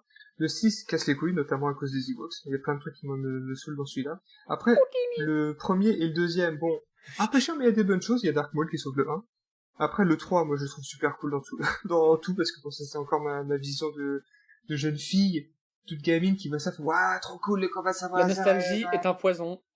Exactement. Et puis après, là, je vois cette nouvelle trilogie, je suis un peu en mode aussi, franchement, il y a les 3 films ont plein de soucis d'écriture, de partout, quoi. On pourrait presque croire que c'était écrit par Lucas, tellement c'est mal écrit. En fait. Non, je troll. Alors là, c'est juste méchant pour être méchant, je suis désolé, mais... En fait... Non, mais en fait, c'est pas tant l'écriture. Le problème, c'est... Enfin, mais ils avaient juste pas... C'est l'écriture, mais c'est pas l'écriture. Dans ce film, il y a plein de soucis qui viennent du fait que les scènes sont pensées par bloc. T'as des moments, tu le sens dans la façon dont les éléments se déroulent, où genre, t'avais une scène qui fonctionnait, avec un déroulement qui fonctionnait, et il y a un truc qui a été changé à l'intérieur, qui a été rajouté ou qui a été modifié sans changer l'avant et l'après. Et du coup, ils ont gardé la scène comme ça, telle qu'elle, et ça marche plus dans le résultat final. Oui. J'ai un exemple. Techniquement, j'ai 2 exemples, mais il y en a un, c'est du cinéma-cine. J'ai pas envie de jouer au ting ça, mais il y a un dialogue. Justement, on parlait de Han Solo qui fait du lore drop sur Rey par rapport au Jedi et tout le bordel. Dans la scène, si t'écoutes, la scène, elle commence, t'as Han Solo qui lui dit oui, alors Luke, il était en train de former la nouvelle génération de Jedi, et puis il y a un Jedi, un jeune apprenti qui s'est rebellé et puis qui a tout détruit et tout le bordel. La scène continue, il parle. T'as machin qui lui pose, Finn qui lui pose la question, mais on sait qu'est-ce qu'il a fait après ça, Luke. Et donc Han Solo répond, les gens qui le connaissaient le mieux pensent qu'il a été chercher le premier temple Jedi. Et à ce moment-là seulement, Rey se lève en mode « Mais vous voulez dire que les Jedi existent ?» Alors que la scène commence avec Han qui lui dit « Oui, il est en train de former les prochains Jedi. » Elle percute pas, mais elle percute qu'elle a... Enfin, ça marche plus. Oui, ça, t'en as à plusieurs moments dans le film où tu te rends compte que, ouais, il y a une relecture finale qui a jamais été faite. Et surtout que je pense qu'il y a aussi beaucoup de problèmes de cut. À un moment, dans une scène, je crois que c'est quand ils sont dans la Lune, enfin dans la Lune, sur la planète... Il cut. En fait, il y a une scène, elle dure 5 secondes, il l'entreclasse dedans parce qu'il faut parler de Kylo Ren il est en train de torturer Rey. C'est fini et on passe tout de suite sur il continue à marcher. Je suis en mode genre ça sert à quoi de séparer la scène en deux? Genre autant que tu fais ça et que tu fais une scène plus longue, mais genre mais ça sert à quoi de faire ça? Je comprends pas. Le film est assez long comme ça. Oh non, bien sûr. Mais en fait, il y a plein de trucs où c'est en mode pendant ce temps à Veracruz, hop, oui. et tu repars. Je suis en mode je pense qu'il y a des problèmes il faudrait checker les scènes coupées ou tout ce qu'ils ont coupé dans le truc parce qu'il y a beaucoup de problèmes dans... Ah, pas con. Mais ce film, il a beaucoup... son rythme se base vraiment presque... Enfin, peut-être pas non plus essentiellement, mais beaucoup sur sur le montage en parallèle, justement parce que t'as l'impression que le film se dit faut absolument pas que le spectateur se fasse chier, du coup là il se passe là, raté, puis hop on cut direct, eux il se passe là, puis hop là il se passe là. Mm. Et c'est cette manière de vouloir instaurer une espèce de rythme un peu tout le temps, alors peut-être pas un peu frénétique, mais où vraiment toujours il se passe quelque chose et on saute d'un point de vue à un autre pour donner cette impression que hop il se passe vraiment plein de choses, alors que des fois ça fait aussi du bien vraiment juste poser une scène et de la laisser durer pour laisser le temps au personnage d'interagir et aussi de se développer. Et ça c'est un truc que le film fait pas beaucoup. Oui. J'ai un truc à rajouter par rapport à ça. C'est pas exactement le même truc, mais ça s'insère bien, je trouve. Mhm. La musique ferme jamais sa gueule. Putain, j'ai même pas réalisé ça. Ça m'a moins choqué au revisionnage, mais la musique ne ferme jamais sa gueule. À la toute fin du film, quand le vaisseau... Alors, oui, bon, je vais même pas relever qu'on nous dit que le vaisseau, il est traçable et ils vont sur la planète où il y a Luke avec le vaisseau. Bon, voilà, on va pas chercher. Mais le vaisseau se pose, la musique commence à ralentir. Tu te dis, putain, elle va faire la montée dans le silence, tu vois. Et puis après, ils vont rebalancer toutes les caisses quand il y aura Luke à l'écran. Non, la musique ne ferme jamais sa gueule. Putain, ça m'a beaucoup énervé. Putain. Après, moi j'avoue, ça m'a pas choqué parce que de base, j'aime bien les musiques et je trouve que les musiques dans le set, elles étaient assez sympas quand même. J'ai aucun souvenir. Mais en effet, ça me ferme jamais sa gueule. Au début, tu sais, moi j'avais aucun souvenir avant de revoir le set de la musique, puis j'ai revu le set, je me suis dit, ah tiens, c'est vrai que la musique en fait elle est bien, hein. Bah, moi après, la musique de Star Wars, à part le et bien sûr, quand les trompettes sonnent, il y a très peu d'OST, on va dire, de soundtrack, qui m'ont toujours happé, donc c'est pas de leur faute à eux, je pense que de base, c'est pas non plus incroyable, je trouve la musique dans Star Wars, c'est du lyrisme pour faire du lyrisme, quoi. Bah là, dans le set, c'est un peu ça, oui, pour le coup. Enfin, du remplissage plus que du lyrisme, c'est à certains moments, mais... Bah, tu sens que même, des fois, il y a des petits accords qui sont là uniquement pour la ref, dire quand ils font sur le Faucon Millennium, t'as 2-3 petites notes derrière pour souligner la trilogie originale, tu sens que la musique, elle est vraiment là pour... Bah, ça aurait marché si j'avais déjà les musiques originales en tête, et ça marche pas, c'est quoi. ça. C'est ça. Je vois ce que c'est, la synecdoque, tu balances le thème du héros quand le héros arrive, et là, ça fait genre, ouais, dans ton cerveau, ça fait ping! Mais là, c'est même pas le thème, c'est genre, il y avait déjà toute une musique au truc, au lieu de la musique, ils te rajoutent quelques petits accords qui se mélangent bien avec le reste, mais quelques petits accords qui vont être des musiques de la trilogie, une musique de la trilogie originale et qui va immédiatement rappeler un peu le Faucon Millennium, Han Solo, Chewbacca, Luke, tout ça. Et c'est vraiment plein de, un peu, comme s'ils rajoutaient un peu de sel autour de ta nostalgie pour relever un peu, quoi. Ouais, mais par exemple, est-ce que Finn ou Rey ont un thème? Est-ce que Poe a un thème? Même pas, je crois. Genre, j'essaierai de penser à un thème dans Star Wars, je n'ai aucune putain d'idée. Je crois que c'est Rey qui a un thème, et que c'est d'ailleurs celui-là que j'aime plutôt bien. Il faudrait que je retourne voir. Je serais incapable de les entendre, mais ça me paraîtrait fou qu'il l'ait pas fait, à mon avis. Bah, c'est que c'est un problème, normalement, ça doit être genre... ça doit entrer en tête. Moi, le thème de The Batman dans The Batman, je l'ai eu dans la tête pendant 3 semaines. Batman de Reeves. Ah oui, les points. Ouais. Oui, mais quand tout te gueule dessus en permanence... C'est peut-être ça le problème, en vrai. Bah oui. Exactement. Mais ça, c'est vrai. Et ça, c'est vrai que c'est un problème que j'ai pas relevé, notamment parce que moi, quand il y a de la musique un peu tout le temps, bah, ça a tendance à pas trop me choquer. Mais c'est vrai que c'est un problème de pas savoir se poser à un moment. Et en vrai, c'est vrai que je l'ai pas relevé comme ça, mais au final, c'est un peu le problème qu'il y a durant tout le film, c'est que le film a trop peur de se poser. Il y a combien de plans fixes, vraiment fixes dans le film? Bah, les moments que t'as préférés, tu disais au début, où Rey, elle est dans le désert, où elle fait le truc, c'est là où les plans sont les plus posés. Oui, c'est vrai. Ouais. Et avant et après, ça s'arrête plus. Ouais, exactement.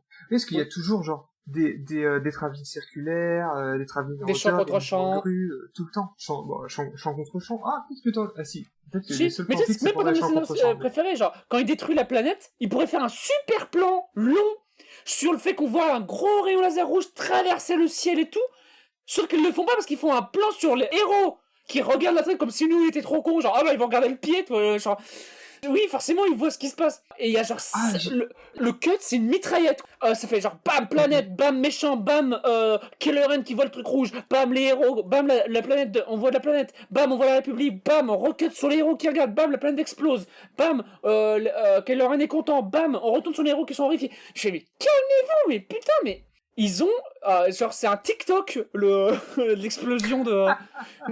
Non, mais après, ce que j'ai bien aimé dans cette scène, c'est d'avoir essayé de faire des plans qui soient à hauteur d'humain. Quand il y a le grand rayon qui se barre et tu vois les arbres autour qui se font allumer la gueule, parce que c'est quand même un énorme truc. Et aussi quand t'as des plans sur la planète. Et c'est vrai que ça, il y a pas mal de cuts entre tout ça. Mais moi, ça reste des plans qui sont restés en tête. Mais c'est vrai qu'en soi, ils durent pas très longtemps. Mais ouais, c'est ça le problème. Le travail Ça, sur c'est les bien échelles est très bien, effectivement. Ça, oui, il y a quand même un travail sur le gigantisme que je trouve assez cool. même si... Alors, à quoi ça sert ce soit une planète? La Death Star 2, le retour... 3, parce que du coup... Non mais genre, en fait, on a... C'est histoire que ce soit toujours plus gros. Mais oui, c'est ça, mais genre, nous, on le remarque pas parce que ça se passe tout le temps dans une seule base. On serait genre, on a besoin d'aller d'un vaisseau à un autre et on voit genre, on passe dans des canyons parce que ça se voit qu'ils ont creusé la Terre et tout. Là, on voit juste genre, y a un trou dans la planète et on rentre par la petite porte. Même pas par la petite porte, par les déchets. Là, on voit le perso, blague de cette putain de saga, Captain Phasma. Mais c'est quoi ce perso là? Ouais. Il sert à quoi sur toute la putain de saga? Genre, à la base, il fait genre, j'ai des doutes sur Finn, sauf que Finn, il avait pas le temps. Enfin, la meuf, elle avait pas le temps de se douter sur Finn que Finn est déjà parti. Moi, c'est ce que je déteste un peu avec, comment dire, alors je vais être méchante, mais justement, on parlait des bouquins et puis des BD, des trucs comme ça. C'est ça que je déteste un peu avec Star Wars, c'est que je suis sûr que quelqu'un d'un peu calé va dire « Eh ben si, parce que tu vois, si tu regardes dans ces comics, en fait, tu apprends que ce personnage, il fait... Eh ben oui, sauf que c'est pas dans le film, donc je m'en fous, tu vois. » Enfin... Oui, ça c'est la fameuse phrase savez-vous, en fait, l'empereur, il avait cette navigation qu'il l'a eue grâce à des accords avec... Ouais, mais vous ne le dites pas dans le film, connard de merde. Donc, oui, c'est... Cela dit, ça, c'est vrai que c'est un autre gros problème du film, c'est que ils ont voulu faire une suite au 6, ok? Et il y avait un terreau ultra fertile à ça, je veux dire, avec tous les bouquins qu'il y a eu, qui se passent des fois 100 ans avant, des fois 100 ans après, qui couvrent une énorme partie, il y avait plein de choses à aller piocher, et des choses qui étaient super intéressantes. Et au final, quand ils ont lancé cette trilogie, ils se sont dit, on va faire un truc qui n'a rien à voir. Et du coup, c'est beaucoup moins intéressant que tout ce qu'ils auraient pu aller piocher dans les œuvres d'autres fans de la licence qu'on créé, quoi. Genre voilà, obligé, genre ils ont fait des comics où Podarmon, ils font Captain Phasma. C'est cool, on aurait pu avoir ça dans le film, comme idée. Oui, bien sûr. Mais la meuf, mais le truc, c'est que après, elle revient dans le 8, ça je m'en rappelle. Elle sert aussi à rien dans le 8. Mais est-ce qu'elle revient dans le 9? J'ai aucun souvenir d'elle dans le 9. Je sais pas, de toute façon, pour moi, le 9, c'est vraiment le pire de cette J'ai préféré l'oublier, le 9. J'ai jamais été aussi... Ah si, j'ai été énervé 2 fois. En regardant Ready Player One, fait quitter le film, et en regardant Star Wars 9. Ah putain, c'est legit, je suis d'accord avec toi pour les deux films. Putain, mais à quoi ça sert de... Surtout que, moi, je me rappelle, à l'époque... Bah, putain, vous prenez... Je sais plus comment c'est quoi son nom dans Game of Thrones, là. La meuf, elle est gigantesque, elle est magnifique, vous aurez pu faire un perso ultra bas, c'est pas forcément une histoire de trompeur, en plus. Ou alors, faites un autre design, genre, limite, elle a pas de casque, tu réadaptes une armure, enfin, des armures cool, on peut en faire 40 000. On en fait tout le temps des armures cool dans la fantasy, comme ça. Pourquoi juste une cape est chromée? C'est nul, on s'emmerde comme design, quoi. C'est éclaté. Tu l'as remarqué comme ça, mais après, elle ne raconte rien, elle fait rien. Je sais, comme tu l'as dit, au début, elle est juste là pour dire, Finn est un peu louche, sauf que Finn, il s'est barré tellement vite, elle raconte plus rien. J'ai envie de dire, s'ils avaient fait un design de ouf au personnage et qu'il avait toujours ce rôle nul, je crois que ça m'aurait encore plus fait chier. Non mais attendez, mais autant pas faire le film, genre si on pense comme ça, genre ok, ils avaient tellement de bonnes idées, ils ont préféré faire de la merde, bah enfin oui, bon bah ça c'est tout Star Wars 8. Putain, il y a plein de bonnes idées, dommage que vous êtes cons. Mais en vrai, j'ai aussi parlé d'un truc dans mes notes. Je recheck mes notes parce que je parle sur les personnages. La romance forcée entre Finn et Rey. J'avais oublié ça, mais putain, mais Alphonse porte ouverte, quoi. Ah là, je te tiens la main et tout pour qu'on court ensemble. Ah, mais me tiens pas la main, hein. Oh là, attention, I care for you, mais je te mens, parce qu'en fait, machin et tout.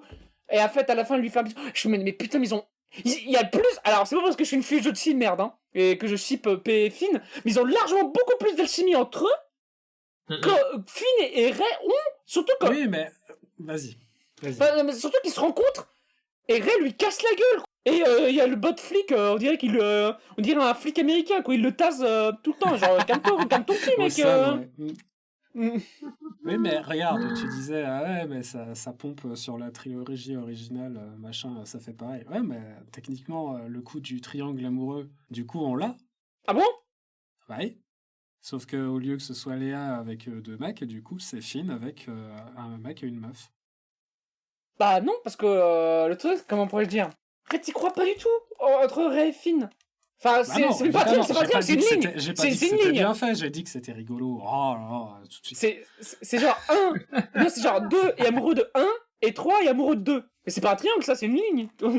Non mais oui, mais de toute façon c'est le problème avec la plupart des triangles, c'est que c'est souvent t'as un qui est amoureux de 2, 2 qui est amoureux de 3 et 3 qui s'en bat les couilles. Oui, voilà. coup, ça fait J'ai vraiment mon diplôme un en truc. fujoshisme, moi je m'y connais, hein, madame. Hein.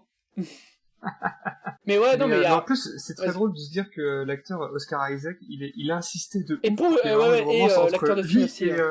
et Phil, sauf que ça n'a jamais arrivé, et c'est quand même extrêmement dommage, parce que ça aurait été quand même un point, au moins Un vrai- point positif. Oui, mais mais, dans le 9, il y a deux meufs qui se font un bisou dans le fond Oui, pendant ça 2 c'est bon. secondes. Il y a une limace qui a plus de temps d'écran qui les regarde. Live Slug Reaction, bien sûr. Mais alors ça, c'est incroyable. Ça, par contre, je serais toujours autant vénère là-dessus. C'est vraiment genre... Putain, mais il y a vraiment rien de neuf, quoi. Genre, je recheck mes notes. Et c'est vraiment genre, dès le début... En fait, même dès le pavé de texte... Genre, t'en parlais moche, mais dès le pavé de texte, ça s'ouvre sur Luke, Léa. Et moi, je me dis, Oui. je dis, ok, il y aura rien de nouveau. On va voir que ce qu'on connaît déjà, quoi. Oui, alors ça en termes de nouveautés dans ce film, bon, attendez quand même BB-8, excusez-moi, c'est R2D2 qui roule, Ah ouais, une idée peluche. incroyable. C'est une peluche, oui. Ah, Non, les mais bon, salauds, alors qu'à l'époque, hein, vraiment, pas comme ça. Hein, bon, alors voilà. Hein, bon. Mais je dis pas le contraire. Je dis juste que les ficelles sont grosses, quoi. Et bah après les Ewoks aussi, mais genre. En fait, c'est comme si dans Star Wars 4, c'est comme si déjà dans Star Wars 4, ils voulaient nous vendre des peluches de R2D2. Tu vois ce que je veux dire? Est-ce qu'ils l'ont pas fait, cela dit?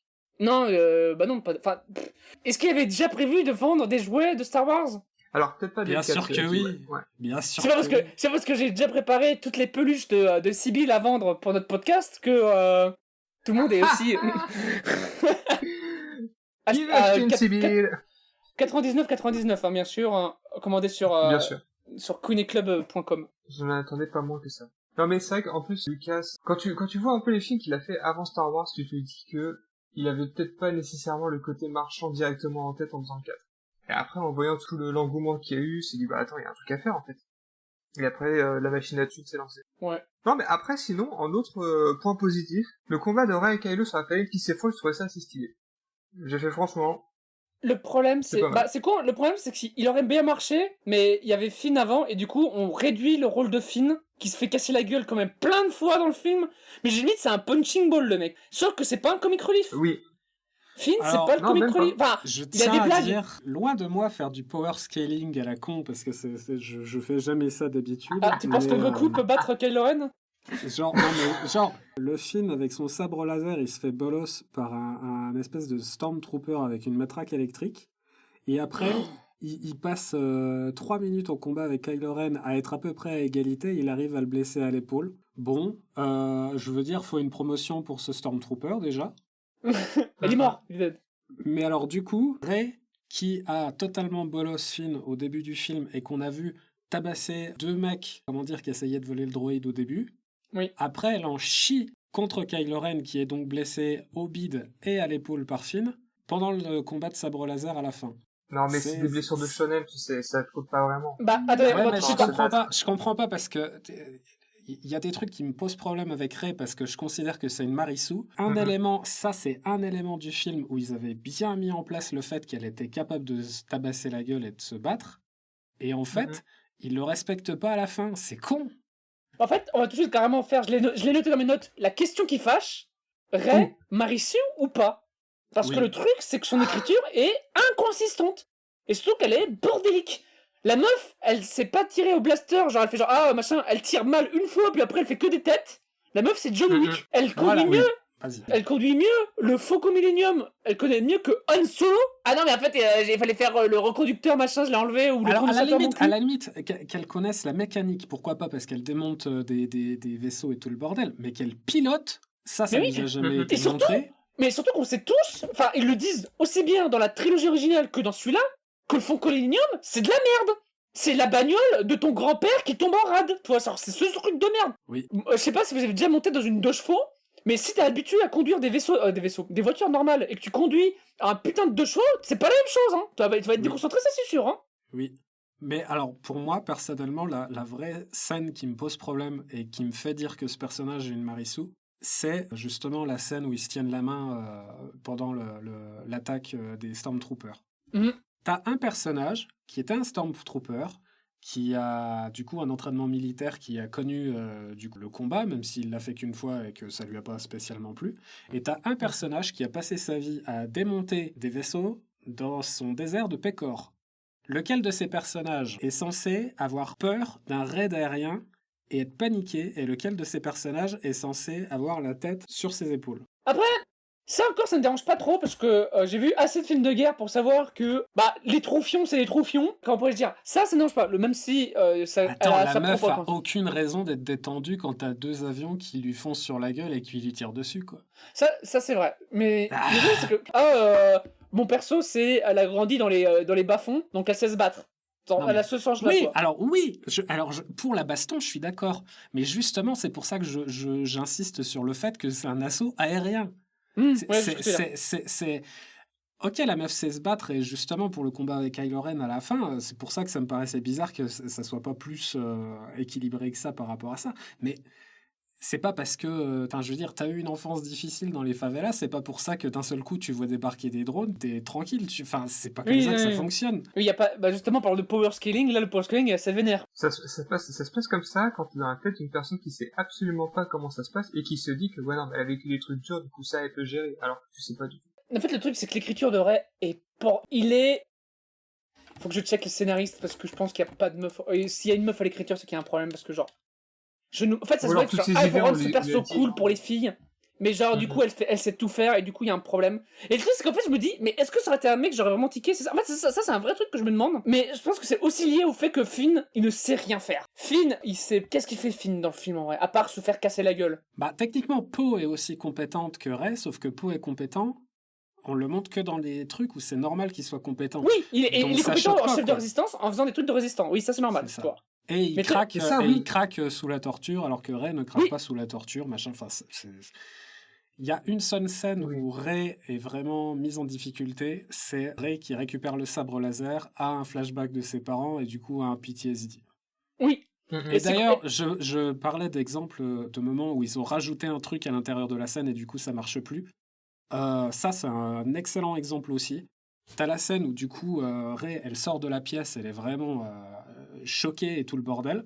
T'as la meuf, espèce de gnome ange là, qui se ramène avec ses lunettes, voilà. Oui. Qui lui parle pendant 10 minutes sur un ton qui n'a rien à voir avec quelqu'un qui est en train de faire une crise de panique. La scène se termine et Rey court dans la forêt comme si elle venait d'avoir une crise de panique, alors que du coup, ce dialogue entre les deux casse cette réaction et n'a plus lieu d'être. Alors que ça aurait marché sans, quoi. Là, du coup, ouais. Mais ça, c'est un truc aussi, justement, par rapport au fait que je trouve les Stormtroopers, cet aspect-là n'a pas du tout été approfondi ou quoi, parce que justement, comme tu dis, Finn, il sert à rien au final, et même ses connaissances de Stormtroopers qui pourraient aider à des moments, en fait, ça n'apporte jamais rien. Quand ils vont pour aller sauver Rey, au final, lui, ce qu'il a pu potentiellement savoir de ses années en tant que Stormtrooper, ça a servi à rien, puisque de toute façon, Rey, elle a réussi à se libérer toute seule. Donc... En plus, c'est limite traité comme un gag. C'est genre, ah oui, tu sais comment entrer, et on rentre par les chiottes, enfin par la conduite à ordures. Waouh, putain, merci mon con, quoi. Et surtout que Rey, en fait, c'est con parce que je vois très bien. En fait, ça aurait aidé au personnage de Finn qui aurait délivré Rey. Sauf, on peut pas faire de trope, je cite avec mes doigts, trope cliché, de demoiselle en détresse. Donc, il faut que Rey se délivre toute seule. Du coup, Finn n'a plus d'intérêt parce le truc de sauvetage ne se passe pas parce qu'elle se sauve toute seule. Et c'est con parce qu'en vrai t'aurais pu la montrer genre parce qu'en fait elle a tellement elle utilise la force, mais tu peux quand même la montrer que elle a été quand même torturée par Kylo Ren et que du coup elle est affaiblie, genre elle peut pas bouger ou elle peut faire il y a 30 000 façons de faire que Finn peut sauver Rey sans montrer que Rey est une femme en détresse, mais ils le font pas parce que pas les fans, ou je vais pas dire les woke ou les cinémas, je m'en branle, toi. Mais genre, les gens auraient gueulé en mode, regarde, comme par hasard, elle a besoin d'un homme, la sauve. Bah non, mais ça aurait été logique dans le personnage, en fait. Et en plus, ça aurait montré que Rey est forte, parce qu'elle a supporté la torture. Sauf que, en plus, cette blague, ils l'ont fait deux fois. Ils l'ont fait la première fois, quand elle s'est fait attaquer par les deux mecs, et que Finn a couru pour essayer de la sauver, puis au fait, au final, elle a dit qu'il n'avait pas besoin de lui. Et puis là, ils le refont cette blague à ce moment-là. En plus. Et c'est vrai que, au final, bah, ça apporte rien au personnage. Ils ont voulu tellement rester. Et en fait, c'est là où on se dit que, parce que j'imagine qu'il y a eu ce truc un peu de non, mais on veut montrer que on soutient un peu la cause des femmes, du coup on fait un personnage féminin fort. Et en fait, c'est dans ce genre de moment-là que tu vois qu'en fait, ils savent pas du tout comment écrire des persos féminins dans ces cas-là, parce que ça arrête d'être un personnage en fait. Il n'y a plus de dimensionnalité. La meuf, elle est zen à tout moment, quoi. Donc, Alors que en vrai, tu vois, justement, là, vu que la relation qu'ils ont essayé de développer plus tard entre elle et Kylo Ren, ça aurait été vachement intéressant s'ils s'étaient posé longuement dans cette scène où elle est enfermée entre les deux, qu'il y a vraiment un dialogue qui s'instaure, et que tu le vois en train de vraiment la torturer. Donc en plus, là, ça l'aurait lui-même assis comme un bon antagoniste à ce moment-là. Je pense que c'était le moment aussi de montrer que lui, on peut le prendre au sérieux. Mm-hmm. Et oui, puis, vas-y. Ils sont passés à côté de tout ça, en fait. Ils sont passés à côté de tout. Mais je crois que... C'est vraiment dommage. Je crois que le problème que tu viens de citer sur Kylo Ren est qu'il fallait prendre Kylo Ren au sérieux, et c'est que le film ne le prend pas au sérieux à n'importe moment. Si, au début, à l'instauration, quand il est en mode Vador, genre il stoppe un coup de blaster en plein truc, il chope tout le monde, ça ok. Puis après, en fait, ils ont décidé d'en faire un gamin. Oui. Du coup, là, un gamin de 30 piges.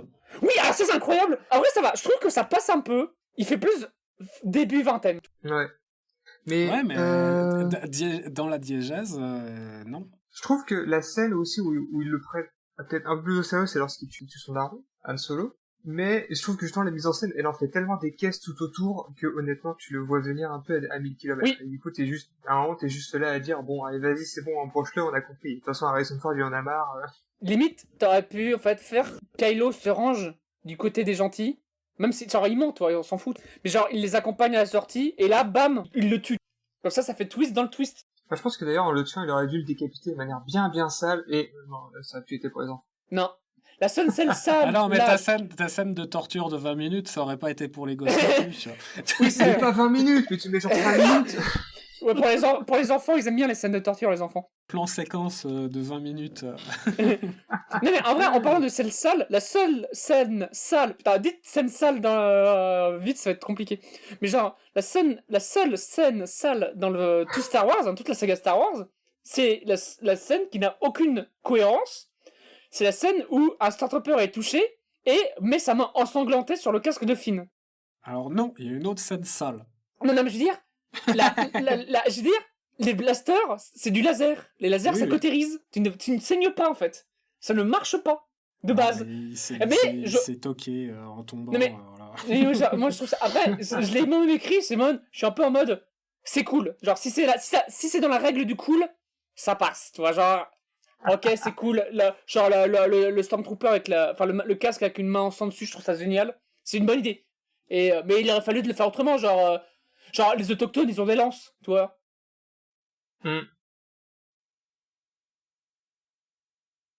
Et donc, mais c'est vrai que... il y a une autre scène dégueulasse. C'est laquelle ? Bien sûr, quand Finn revient au camp et a besoin de boire et va boire dans le truc. Putain, oui.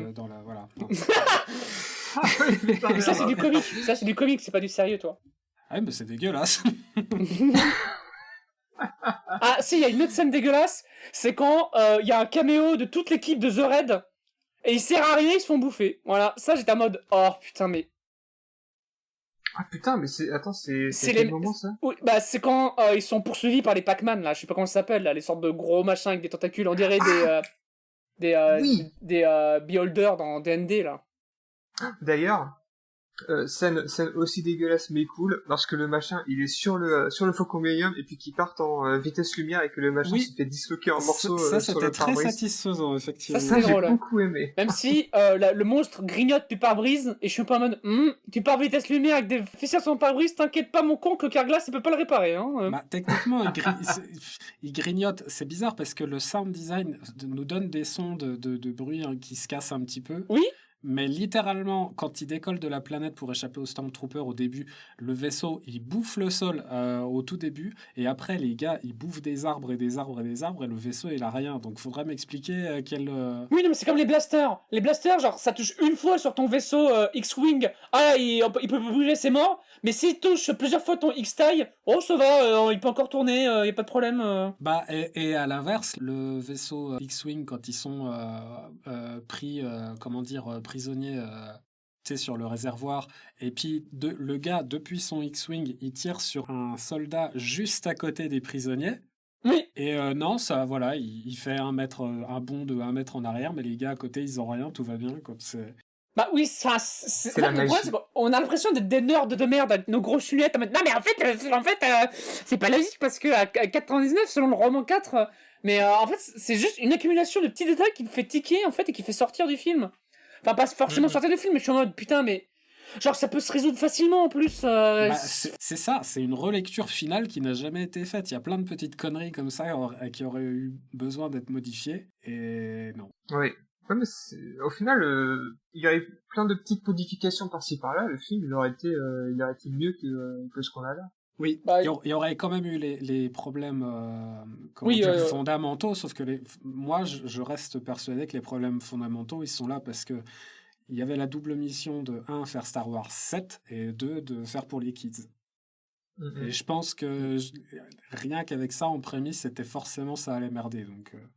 Il y a aussi le fait, c'est bien, on en a pas parlé pendant l'épisode, mais je sais pas si on fera une parenthèse ou pas, mais le problème c'est que nous, du coup, on est raccord avec notre temps, on a vu Star Wars 8 et 9.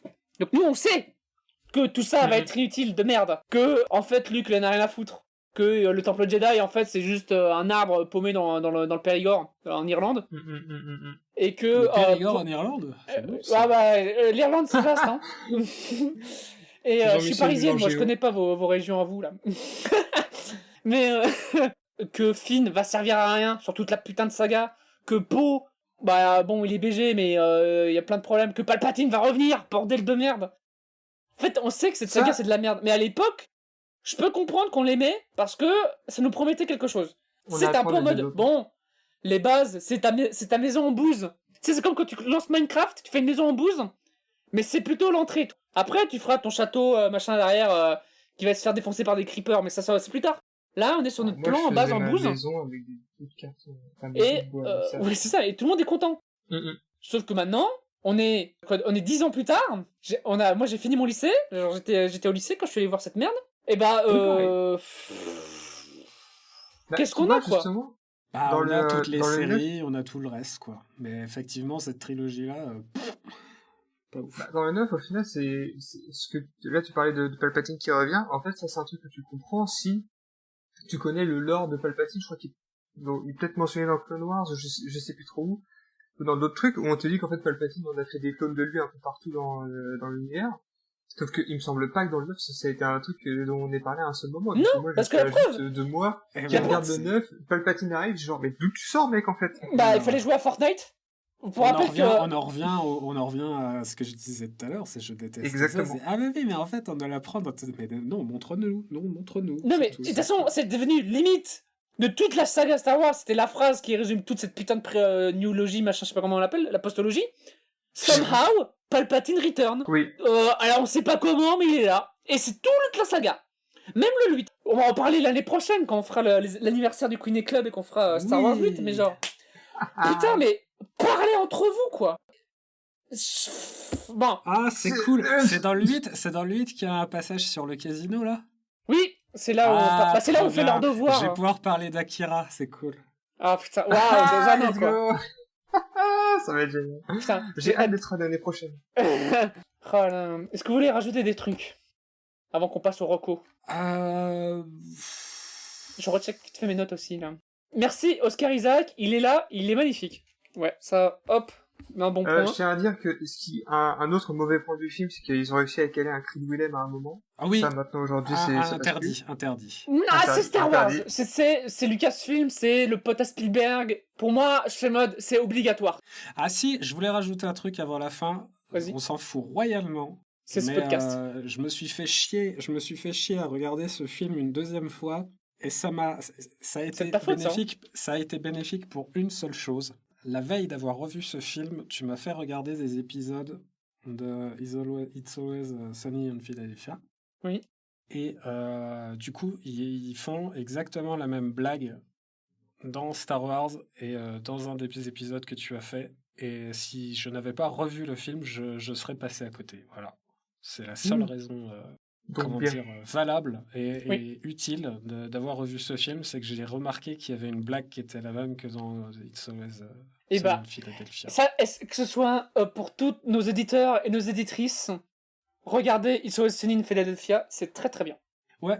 Alors par contre, juste rajouter un truc pour dire à quel point Finn est un personnage de merde, c'est que tu te rends compte, en fait, Finn il choisit même pas son identité, c'est juste un moment Poe qui lui dit « Ah, tu t'appelles FN ? Je t'appelais Finn. Ah, j'aime bien ce nom. » En fait, lui, il choisit même pas son nom, quoi. Mais quel personnage de merde. Après, c'est son puppy name que son boyfriend a trouvé, toi, genre, c'est pas grave, toi.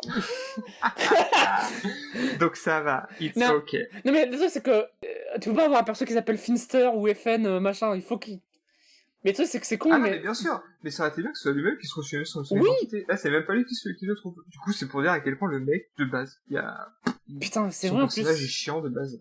Heureusement que Oscar Isaac n'est pas typiquement blanc, parce que sinon ça aurait été vraiment bizarre en mode oui, bonjour, toi, personne noire, je te nomme. Oui, de ouf. Finn Mais ça X, fait quoi, trop ça. genre. Mais surtout, j'avais Ok. lu des trucs sur le fait que, à la base, l'une des bases, parce que du coup, on sait que Star Wars, vu que c'est un bordel son nom, ils ont dû écrire plein de trucs, mais que Finn aurait dû être le leader d'une rébellion Stormtrooper, et que du coup, ça aurait été son arc. Et moi, je pense que ça aurait été parfait, un cycle parfait. Bah oui, là, ça aurait été intéressant. Bon, il y aura Ça aurait clôturé avec son arc. Je dis pas que Non, ça mais aurait ça été aurait été bien, ça aurait été bien, mais je vois mal comment il raccroche les wagons pour que Finn, d'un seul coup, il aille voir les Stormtroopers et aller les parler, après avoir littéralement fait péter toute une planète parle- où ils étaient dessus. Mais Bah, ouais, il aurait ça, fallu c'est le truc. développer les Stormtroopers déjà Non mais avant ça, en fait. ça Mais, c'est le cliché, du coup, c'est on aussi a le fait- cliché ouais, trop du tard. c'est le cliché basique du ah là en fait je suis chez les méchants et je tue plein de résistants et plus tard je deviens moi-même résistant et les résistants je suis avec les résistants et je bats les méchants, tu vois ce que je veux dire? Donc du coup, Oui, je non, pense mais que c'est ça passe. Tu peux faire une pirouette en mode, vu qu'ils sont tous brainwash, vu qu'ils le disent qu'il y a un endoctrinement et tout, tu peux faire que Finn se rappelle de choses, il retrouve la mémoire, machin. D'ailleurs, truc ultra nul, c'est que du coup, bah c'est des bébés qu'on enlève. Donc les Stormtroopers, c'est pas juste des connards fascistes, c'est en fait c'est des gens qu'on a manipulés. Donc ça rend ça encore plus nul. je tiens à dire que le traitement des gens qui sont manipulés depuis leur enfance et qui ont beaucoup de mal à se détacher de ça, c'est mieux traité dans le film Réponse que dans ce film. Oui. Voilà. Réponse, il est bien, ce film. Regardez Réponse. Ben voilà, Ça, c'est c'est la différence, c'est qu'il est bien, ce film. Oui. Mais la fin est du un coup, peu c'est nulle, même mais- pas genre, oh là là, c'est pour les enfants, alors on peut même pas traiter le sujet parce que ça a été fait dans Réponse, et Réponse, c'est pas spécialement à destination des adultes, et c'est pas pour ça que ça n'a pas été traité. Donc ils auraient pu essayer de faire quelque chose avec Finn par rapport à ça, mais non. Il y a aucune psychologie par rapport à ça, quoi. C'est nul. Il y a aucune psychologie pour aucun des persos. Hein. Ou un truc, t'aurais pu faire que Finn soit un pacifiste, forcé à prendre les armes, certes, mais en mode non mais je veux plus faire la guerre. Je l'ai vécu moi-même. Et dans la scène par exemple où tu fais Putain, pas galérer c'est le vaisseau vrai que même taille. ça aurait Mais non. été stylé, quoi. Quand il pique le taille, tu le fais juste pas galérer, tu fais genre ah tiens mais le taille il part tout seul, je fais ah bah ouais. Eh mais attends mais c'est Finn et Poe, ils se barrent et voilà toi, bam. Et comme ça tu restes cohérent avec Finn qui veut être pacifiste. Mais non parce que tu peux pas faire ça. Il fallait une scène d'action, il fallait tuer des fascistes. Donc bah tant mieux. Moi je suis toujours pour qu'on tue des fascistes. Oui. Mais faites-le raccordement quoi. En fait, je pense que ce qui aurait été bien, c'est qu'au final, Finn il rejoigne la résistance plus tard dans le film. Genre, s'il avait rejoint la résistance, genre, au milieu du film, et qu'on ait eu le temps de développer tout son personnage sur comment il était au milieu des Stormtroopers et comment il choisit de les quitter pour rejoindre la résistance, là, bon, ça aurait été un peu mieux, mais bon. Ouais, mais il ça fallait veut un peu dire plus que de développement. Finn serait resté tout le film avec les méchants, sans entrer en contact avec Rey, ou... La moitié du film. Ça Ouais, la ouais, mais moitié genre, je du pense que... film. Ouais, mais la moitié du film, c'est quand même 1h30. 1 heure. Le film fait genre 2 heures. Il fait 158 minutes, donc c'est genre, il fait presque 1h30, toi. Non, attends, ça fait combien Non, il est beaucoup plus long que ça. Hein. Oui, non, mais il fait 2h30, 2h40, un truc comme ça, je crois. Ah ouais? Ouais, mais toi, t'as regardé la version courte ou quoi J'ai regardé la version qui était sur Disney+. Ça doit être 2h18 ou une connerie comme ça. Putain, la Disney+, la bourgeoise. Ouais, bah, c'est 2h18, ouais, c'est la version que j'ai regardée. Pourquoi? Vous, le film faisait 2h40? Non, moi j'ai regardé 2h18 aussi. Attends, faut que je recheck mon lien médiathèque. T'as une version longue, et plein de scènes que nous on a pas. Ils ont mis des créatures en 3D qui marchent devant l'écran. Ah, waouh! Waouh, merci. Par contre, ça, c'est un truc que j'ai jamais compris. 2h18, non, c'est bon, gars, la version aussi. Au lieu de rajouter des effets 3D moches dans ta première trilogie, est-ce que tu voudrais pas améliorer la 3D moche de ta deuxième trilogie à la place? Ça serait sympa, non? À l'époque, c'était pas mal. Là, du coup, ça a pas mal vieilli, mais Oui, bah oui, sauf que, enfin, au lieu de nous niquer le premier film, il aurait peut-être pu faire quelque chose avec tous les effets dégueux. c'est vrai. Ouais, C'est vrai. enfin bref, Après, c'est vrai que j'avais vu des vieilles images, genre alors, je sais pas si c'était le 4 ou 5 ou quoi, là où il y a Jabba le Hutt, et genre tu vois un Jabba le Hutt dégueu en 3D collé sur l'écran, et t'es genre, ouais, il y a vraiment une des versions Star Wars où Jabba il est comme ça. Ouais. Au secours. Au secours. Bon, on a assez bavassé. C'est l'heure Moi, des j'ai recos. fait le Et je tour. crois que Moche a écrit sa reco, contrairement à nous, qu'on est des branlos. Alors non, celle-là, je l'ai pas écrite, mais je veux bien commencer quand même parce que c'est un rapport avec Disney et Star Wars. Putain, mais tu m'as cassé les couilles en mode, oh putain, j'ai écrit ma reco, elle fait 50 pages, et là tu me dis qu'en fait c'est pas la bonne reco. Eh gros, ça y est. Oui, j'ai des recos d'avance, moi, qu'est-ce que tu veux que je te dise Putain, des on fait recos ça bien. d'avance, putain. Tout ça pour Que nous conseiller. J'avais pas prévu de me faire virer dès le pilote, alors. Tout ça pour nous conseiller Critical Role de merde, là. Il y a 50 000 épisodes, là. Alors, du coup, en parlant de Critical Role, Ah, putain. non, je vais vous recommander une vidéo YouTube parce que je me suis dit, quitte à faire un épisode où on regarde Disney balancer des milliards et des milliards de pognon sur un projet Star Wars et puis que le truc parte en couille totalement et se chie dessus, je me suis dit que j'allais continuer sur cette lancée. Donc la vidéo en question, qui vient de la chaîne de Jenny Nicholson, qui s'appelle The Spectacular Failure of the Star Wars Hotel. Ah, je l'ai vu celle-là. C'est une vidéo qui fait 4 heures, je l'ai vue plusieurs fois et à chaque fois que je la regarde, même en sachant ce qui se passe, je suis toujours sur le cul de voir à quel point ils ont fait de la merde absolue avec ce projet. Donc, en gros, de quoi ça parle ? Évidemment, je vais éviter de vous spoiler le truc, mais On peut spoiler 4 heures, t'inquiète. Hein. dans un des parcs des États-Unis, parc d'attractions évidemment, Disney a fait un espèce d'hôtel attraction. En gros, le principe, c'est que ils ont recréé l'expérience qu'on avait si on était dans un vaisseau de croisière. Donc, tu es à l'intérieur d'un hôtel avec que des décors comme si tu étais dans un vaisseau. Il y a la bouffe à l'intérieur, tu as quelques activités et tu as évidemment... Des des acteurs chambres et des et tout actrices. ça. Et le projet a duré un peu plus d'1 an et s'est arrêté au bout d'un peu plus d'1 an, de façon assez abrupte, alors qu'ils ont foutu des milliards dedans. Et les chambres coûtaient $6,000. Eh, les fans de Star Wars, vous êtes vraiment des Yankees. Hein. Ce que je trouve fascinant, en fait, c'est que on a l'habitude de voir des projets à plusieurs milliards. On a l'habitude de voir des projets qui se cassent la gueule parce que les gens sont radins.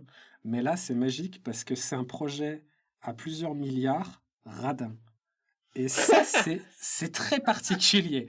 C'est-à-dire que tu sens qu'il y a un pognon monstrueux, mais en même temps, ils ont retenu le pognon autant qu'ils pouvaient, et du coup, c'est de la merde. C'est incroyable. Mais du coup, cette vidéo est trop bien, quoi. Oui, je la recommande aussi. Voilà. Ah bah là, tu m'as grave donné envie de regarder cette vidéo, et franchement, j'ai envie Vas-y, de moi, je voir poste comment la ça s'est sang. passé. Je la poste et Est-ce que puis je peux redire le titre du coup, c'est The Spectacular Failure of the Star Wars Hotel par Jenny Nicholson. Je tiens à dire que quand on tape juste sur Google The Spectacular Failure, ça le propose automatiquement derrière. Ah yes. Yes. Elle a combien de millions de vues de toute façon? Je crois qu'elle a beaucoup de millions. Elle a beaucoup 11 marché, elle a millions. beaucoup tourné. 11 millions ouais, en ouais, 7 mois. Ouais, voilà, donc c'est. Putain. Non, mais pour avoir vu Elle la a vidéo, mieux c'est marché vraiment que l'hôtel, incroyable. c'est sûr, hein, ça, y a pas de souci. Mais Non, en plus, j'avais pas du tout entendu parler de ce projet. Donc là, franchement, Bah, c'est typiquement américain, ça, par contre. Ça, Oui. Attends, des trucs en France où tu balances 6000 balles pour dormir mal. Parce qu'en plus, il y a différents alors, niveaux de chambre et tout, quoi. c'est drôle, c'est encore plus drôle que ça parce que dans la vidéo, à un moment, Big Up, elle dit ah ouais, alors par contre, il y a une expérience un peu similaire au Futuroscope et c'est mieux. Let's go. Cocorico, voilà. Les lapins crétins. C'est ça. Putain, c'est vrai. Et toi, Ça, Sybille, ta reco? J'ai une reco, bien sûr. Bon, je vais me faire ma reco alors, le temps que tu cherches. Vas-y, fais ta Et ben moi, je vais vous conseiller un comics qui s'appelle Deadly Class, qui est un comics. On suit des élèves qui rentrent dans une école spécialisée dans l'assassinat. Il y a un peu un côté Battle Royale, il y a un peu un côté ça. C'est un comic de Rick Remender et avec Wes Craig au dessin. Et c'est un de mes comics préférés. Aussi bien en termes de style qu'en termes d'histoire que ça raconte, de personnages écrits, de plans, de mise en scène, de mise en page. En fait, on suit vraiment une bande de gamins à problème, qui vont vivre des problèmes, et sous couvert de Battle Royale et trucs comme ça, de trahison, de gens qui se détestent, et de style musical. Chaque gamin a un style musical qui lui est propre, enfin, sauf l'asiatique, qui, elle, est punk. Mais même, genre, il y a ça, genre, il y a des punk straight edge, il y a des punk hardcore, il y a un punk fan de crossover, enfin, il y a plein de trucs trop bien, et c'est incroyable. Il y a 50 tomes, enfin, issus, du coup, donc c'est genre une cinquantaine de pages, si je m'en rappelle bien. Je vous recommande grandement, c'est sorti en France, sauf que je crois qu'ils ont mis la cover moche de la série, parce qu'il y a une série live qui a pas marché, Ah, yes. et du coup, quand ils ont importé la série en France, leurs comics, ils ont juste mis la tronche de la série live, et je trouve ça honteux. Surtout quand tu tapes des trucs, des bangers comme ça, en termes d'image. C'est incroyable. Bref, en termes de mise en scène, en plus, même en termes de mise en scène, il y a une scène où de course-poursuite, c'est la même case, mais en fait, selon la couleur, en fait, tu sais qu'il y a plein d'émotions qui passent. En fait, c'est vraiment des idées à la minute. C'est trop bien. C'est incroyable. Donc, je vous conseille Deadly Class. Je crois que c'est sorti... ouais, Urban Comics qui les sort en France. Je vous les conseille grandement. Dès les 4 premiers tomes, on a tout ce que ça parle. Trop bien. Par contre, j'ai juste mis un spoiler comme une conne dans les images que vous envoyez, donc on va éviter. Ah bah génial, ah bah super. Donc sauf Sibyl et Moche qui ont été spoilés par ma faute, mais lisez Deadly Class. En fait, on a un peu trop tendance à... C'est triste à dire parce que c'est la faute aux Américains eux-mêmes, mais de réduire les comics à des comics de super-héros. Et je vous encourage à lire des comics du coup qui ne sont pas des comics de super-héros. Bon, après vous allez me dire des mecs, des gamins qui ont pas des super-pouvoirs, mais genre des habilités d'assassin et tout, c'est un peu des super-héros, mais il y a un côté plus moderne quand même. Même si alors moi j'adore les super-héros, hein, All-Star, Superman, Arnold Halloween. Moi je suis une nerd de comics, hein. Je fais genre, je suis une bimbo, mais en fait, je suis un peu une geekette en fond de moi. Femme à lunettes, femme à... Exactement, c'est exactement ce qu'on dit. Mais ouais, non, lisez Deadly Class. C'est très bien. Je ne sais pas combien de tomes en France, mais c'est sorti sous Urban Comics. Et à toi, Sibyl, ta reco, j'espère que t'as eu le temps de trouver quelque chose. Au pire, un film que t'aimes bien. Bah écoute, moi, pour ma reco, vu que j'ai pas forcément trouvé quelque chose qui soit trop lié à Disney ou à Star Wars et tout, je vais juste recommander une série que j'ai découvert assez récemment et que j'ai trouvé vraiment très cool, alors qu'il n'a strictement rien à voir avec cet épisode, mais que je recommanderais un peu à tout le monde de regarder. Ça s'appelle Big Little Lies. Donc c'est un peu une espèce de Desperate Housewives, mais sans le côté humour noir et un peu léger. On est vraiment dans un coin. Alors, attends, du coup, je n'ai rien préparé. Il faut quand même que j'aille checker Ok, je vois ce que c'est. 2-3 petits trucs, notamment où est-ce que ça se passe. Petit secret, grand mensonge au Québec. Toi, ça m'étonne pas du tout. Ils sont forts. Ça m'étonne pas du tout. Mais donc du coup, on est dans un coin des États-Unis où on est près de la mer. T'as énormément de bourges ensemble et on va suivre différentes familles. Dans le premier épisode, il y a quand même un sacré casting. Reese Witherspoon, Nicole Kidman, Shailene Woodley, Alexander Skarsgård, qui est un acteur que j'aime beaucoup aussi. Il y a Nicole Kidman. Putain, ça fait longtemps que je l'ai pas entendu. Il y a Nicole Kidman, ouais. Elle est incroyable dans cette série. Et premier épisode, t'as Shailene Woodley qui arrive, bon, qui pour le coup est pas une meuf extrêmement riche, mais tu sais, ça fait vraiment la meuf qui arrive dans cette banlieue où un peu tout le monde se connaît. Donc du coup arrive en étant la nouvelle. Et justement, elle arrive dans la période où c'est la rentrée des classes. On sent qu'elle a un passé un peu sombre, qu'elle a quand même qu'elle traîne quand même des secrets derrière elle. Et durant toute la série, on va voir un peu tout ce que ces familles qui sembleraient comme ça riches, parfaites, stables et tout, bon, essaient de cacher au mieux leur côté très plus sombre, essaient de cacher leurs défauts. Tout ça, c'est beaucoup de comme tous les shows sur les familles riches, en vrai, hein, je t'avoue. Exactement. Mais là, c'est quand même fait d'une très belle manière, vraiment très bien écrit sur pas mal de sujets assez lourds. Ça va quand même aborder les violences sexuelles, les violences conjugales, et toujours d'une manière que j'ai trouvé assez proche quand même de la réalité, et toujours très bien fait. Dès le début de la série, c'est la première scène, ça, on va te dire que il y a eu un meurtre à un moment, et juste après on retourne plusieurs semaines en arrière, et on va te montrer un peu tout ce qui va arriver, tout ce qui va faire que on est arrivé à ce meurtre-là.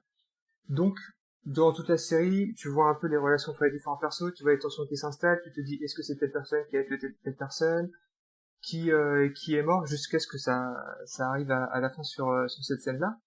Et c'est très cool parce que tout ça, ça arrive à très bien mener son suspense durant la première saison sur 7 ou 8 épisodes. C'est vraiment pas une longue série. Et puis la deuxième saison derrière, elle arrive très bien à enchaîner après tout ce qui a été fait, à très bien développer justement ces personnages. Là, on reprochait à Star Wars 7 de vraiment très peu traiter ces personnages-là. Au contraire, on a toute une galerie de personnages qui sont vraiment traités, développés et bien. Après, bien c'est une développés. série, c'est pas un film. Exactement. Donc c'est une série. Donc c'est sûr que c'est différent. Mais ça, c'est une série que je recommanderais à beaucoup de gens parce que vraiment, elle est très très bien. Ça me dit quelque chose, mais j'ai très peur. Est-ce que les Griffins n'ont pas fait une parodie de cette série? 2017 Je sais pas du tout, je connais pas les Griffins. Oh, ça fait très longtemps que j'ai C'est pas vu quoi, les les Griffins. Griffins Le seul truc que je me rappelle des Griffins, c'est quelques blagues marrantes et beaucoup d'antisémitisme. Donc je t'avoue que... Du coup, je vais checker. Est-ce que... C'est Bah, quand même forcément, bien les Griffins, possible. ils ont fait toutes les blagues. C'est limite les Simpsons l'avaient déjà fait, sauf que c'est les Griffins. Moi, je me rappelle toujours, Griffin, c'est toujours genre... Ah, voici une blague sur une célébrité que personne ne connaît en France. Voilà. Family Guy, Big Little Lies...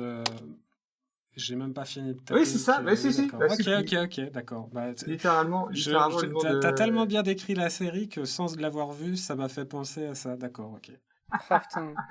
Du coup, c'est-à-dire elle est bien parodiée dans les Griffins. Bah, Bien faudra que je parodiée. regarde la série de base. Ah bah, Moi, je crois que j'ai confondu avec Pretty Secret Liar, ou je sais pas comment ça s'appelle. Oui, Pretty Little Liars, bah, tu vois, ça m'étonne pas. Parce Parce que je je crois que moi aussi, à l'époque, vu qu'en 2017 plus, aussi. Les noms, voilà, c'est sorti à peu près à la même période, les noms sont à peu près... Mais là, Big Little Lies, on est vraiment pas sur un truc teenage ou quoi, on est vraiment beaucoup plus sur un truc, ouais, tourné vers les adultes. Et dont, normalement, une saison 3 devrait sortir bientôt, elle est en préparation, parce qu'en fait, ça a été pas mal arrêté parce que le créateur de la série, Jean-Marc Vallée, est décédé. Ah. Et du coup, comme la série était pas mal son truc à lui, bon, bah, tout le monde s'est dit, on va s'arrêter là. En fait, au final, là, Nicole Kidman et un peu tout le cast sont vraiment en mode, en vrai, on a des idées pour une troisième saison et on aimerait vraiment les faire. Donc, du coup, la machine a été relancée et du coup, une saison 3 devrait sortir, alors je sais pas quand, cette année, l'année prochaine, peut-être. En tout cas, comme ça s'est lancé, Elle devrait sortir. courant 2024, ça devrait sortir à un moment. J'ai très très hâte. Cool. Eh ben, merci pour tout. Est-ce que quelqu'un a un mot de la fin? Alors, déjà, est-ce que Pull. du coup, vu qu'on a décidé, on dit... Ah oui, pour le vous prochain devez déjà épisode. faire la Alors, pour ceux qui nous écoutent, si vous voulez être en avance, le prochain épisode sera sur Dishonored, le jeu vidéo de Arkane sorti en, je vais dire une date au pif parce que je sais plus, 2017, je dirais. Bah, c'est peut-être plus dans les 1835. alentours de 1835. 2012, tu te fous de ma gueule? Ah non, putain, la vache. Non, 2012? Ouais, Putain. oui, voilà, dans les alentours de 2010, ça m'étonne beaucoup moins. J'ai trop hâte de faire le récapitulatif du jeu en début d'épisode. Ah bah ce sera au hasard, donc t'inquiète pas. Ce sera... Ah, mais ça fait des années que j'ai pu relancer le jeu, franchement, j'ai hâte de me replonger dedans. Eh bah, impatiente moi aussi, parce que j'ai le jeu PS3, voilà, et je crois que j'ai pas joué depuis que je l'ai sur ma PS3, et j'ai plus de PS3 depuis 10 ans, donc... Enfin bref. Pour mot de la fin, Pull. moche. Non, Ah. j'ai rien qui vient là, donc... Star Wars, c'est de la merde. Voilà. Aïe. Plein de bisous. Et à la prochaine pour un prochain À la Club. prochaine. À la prochaine.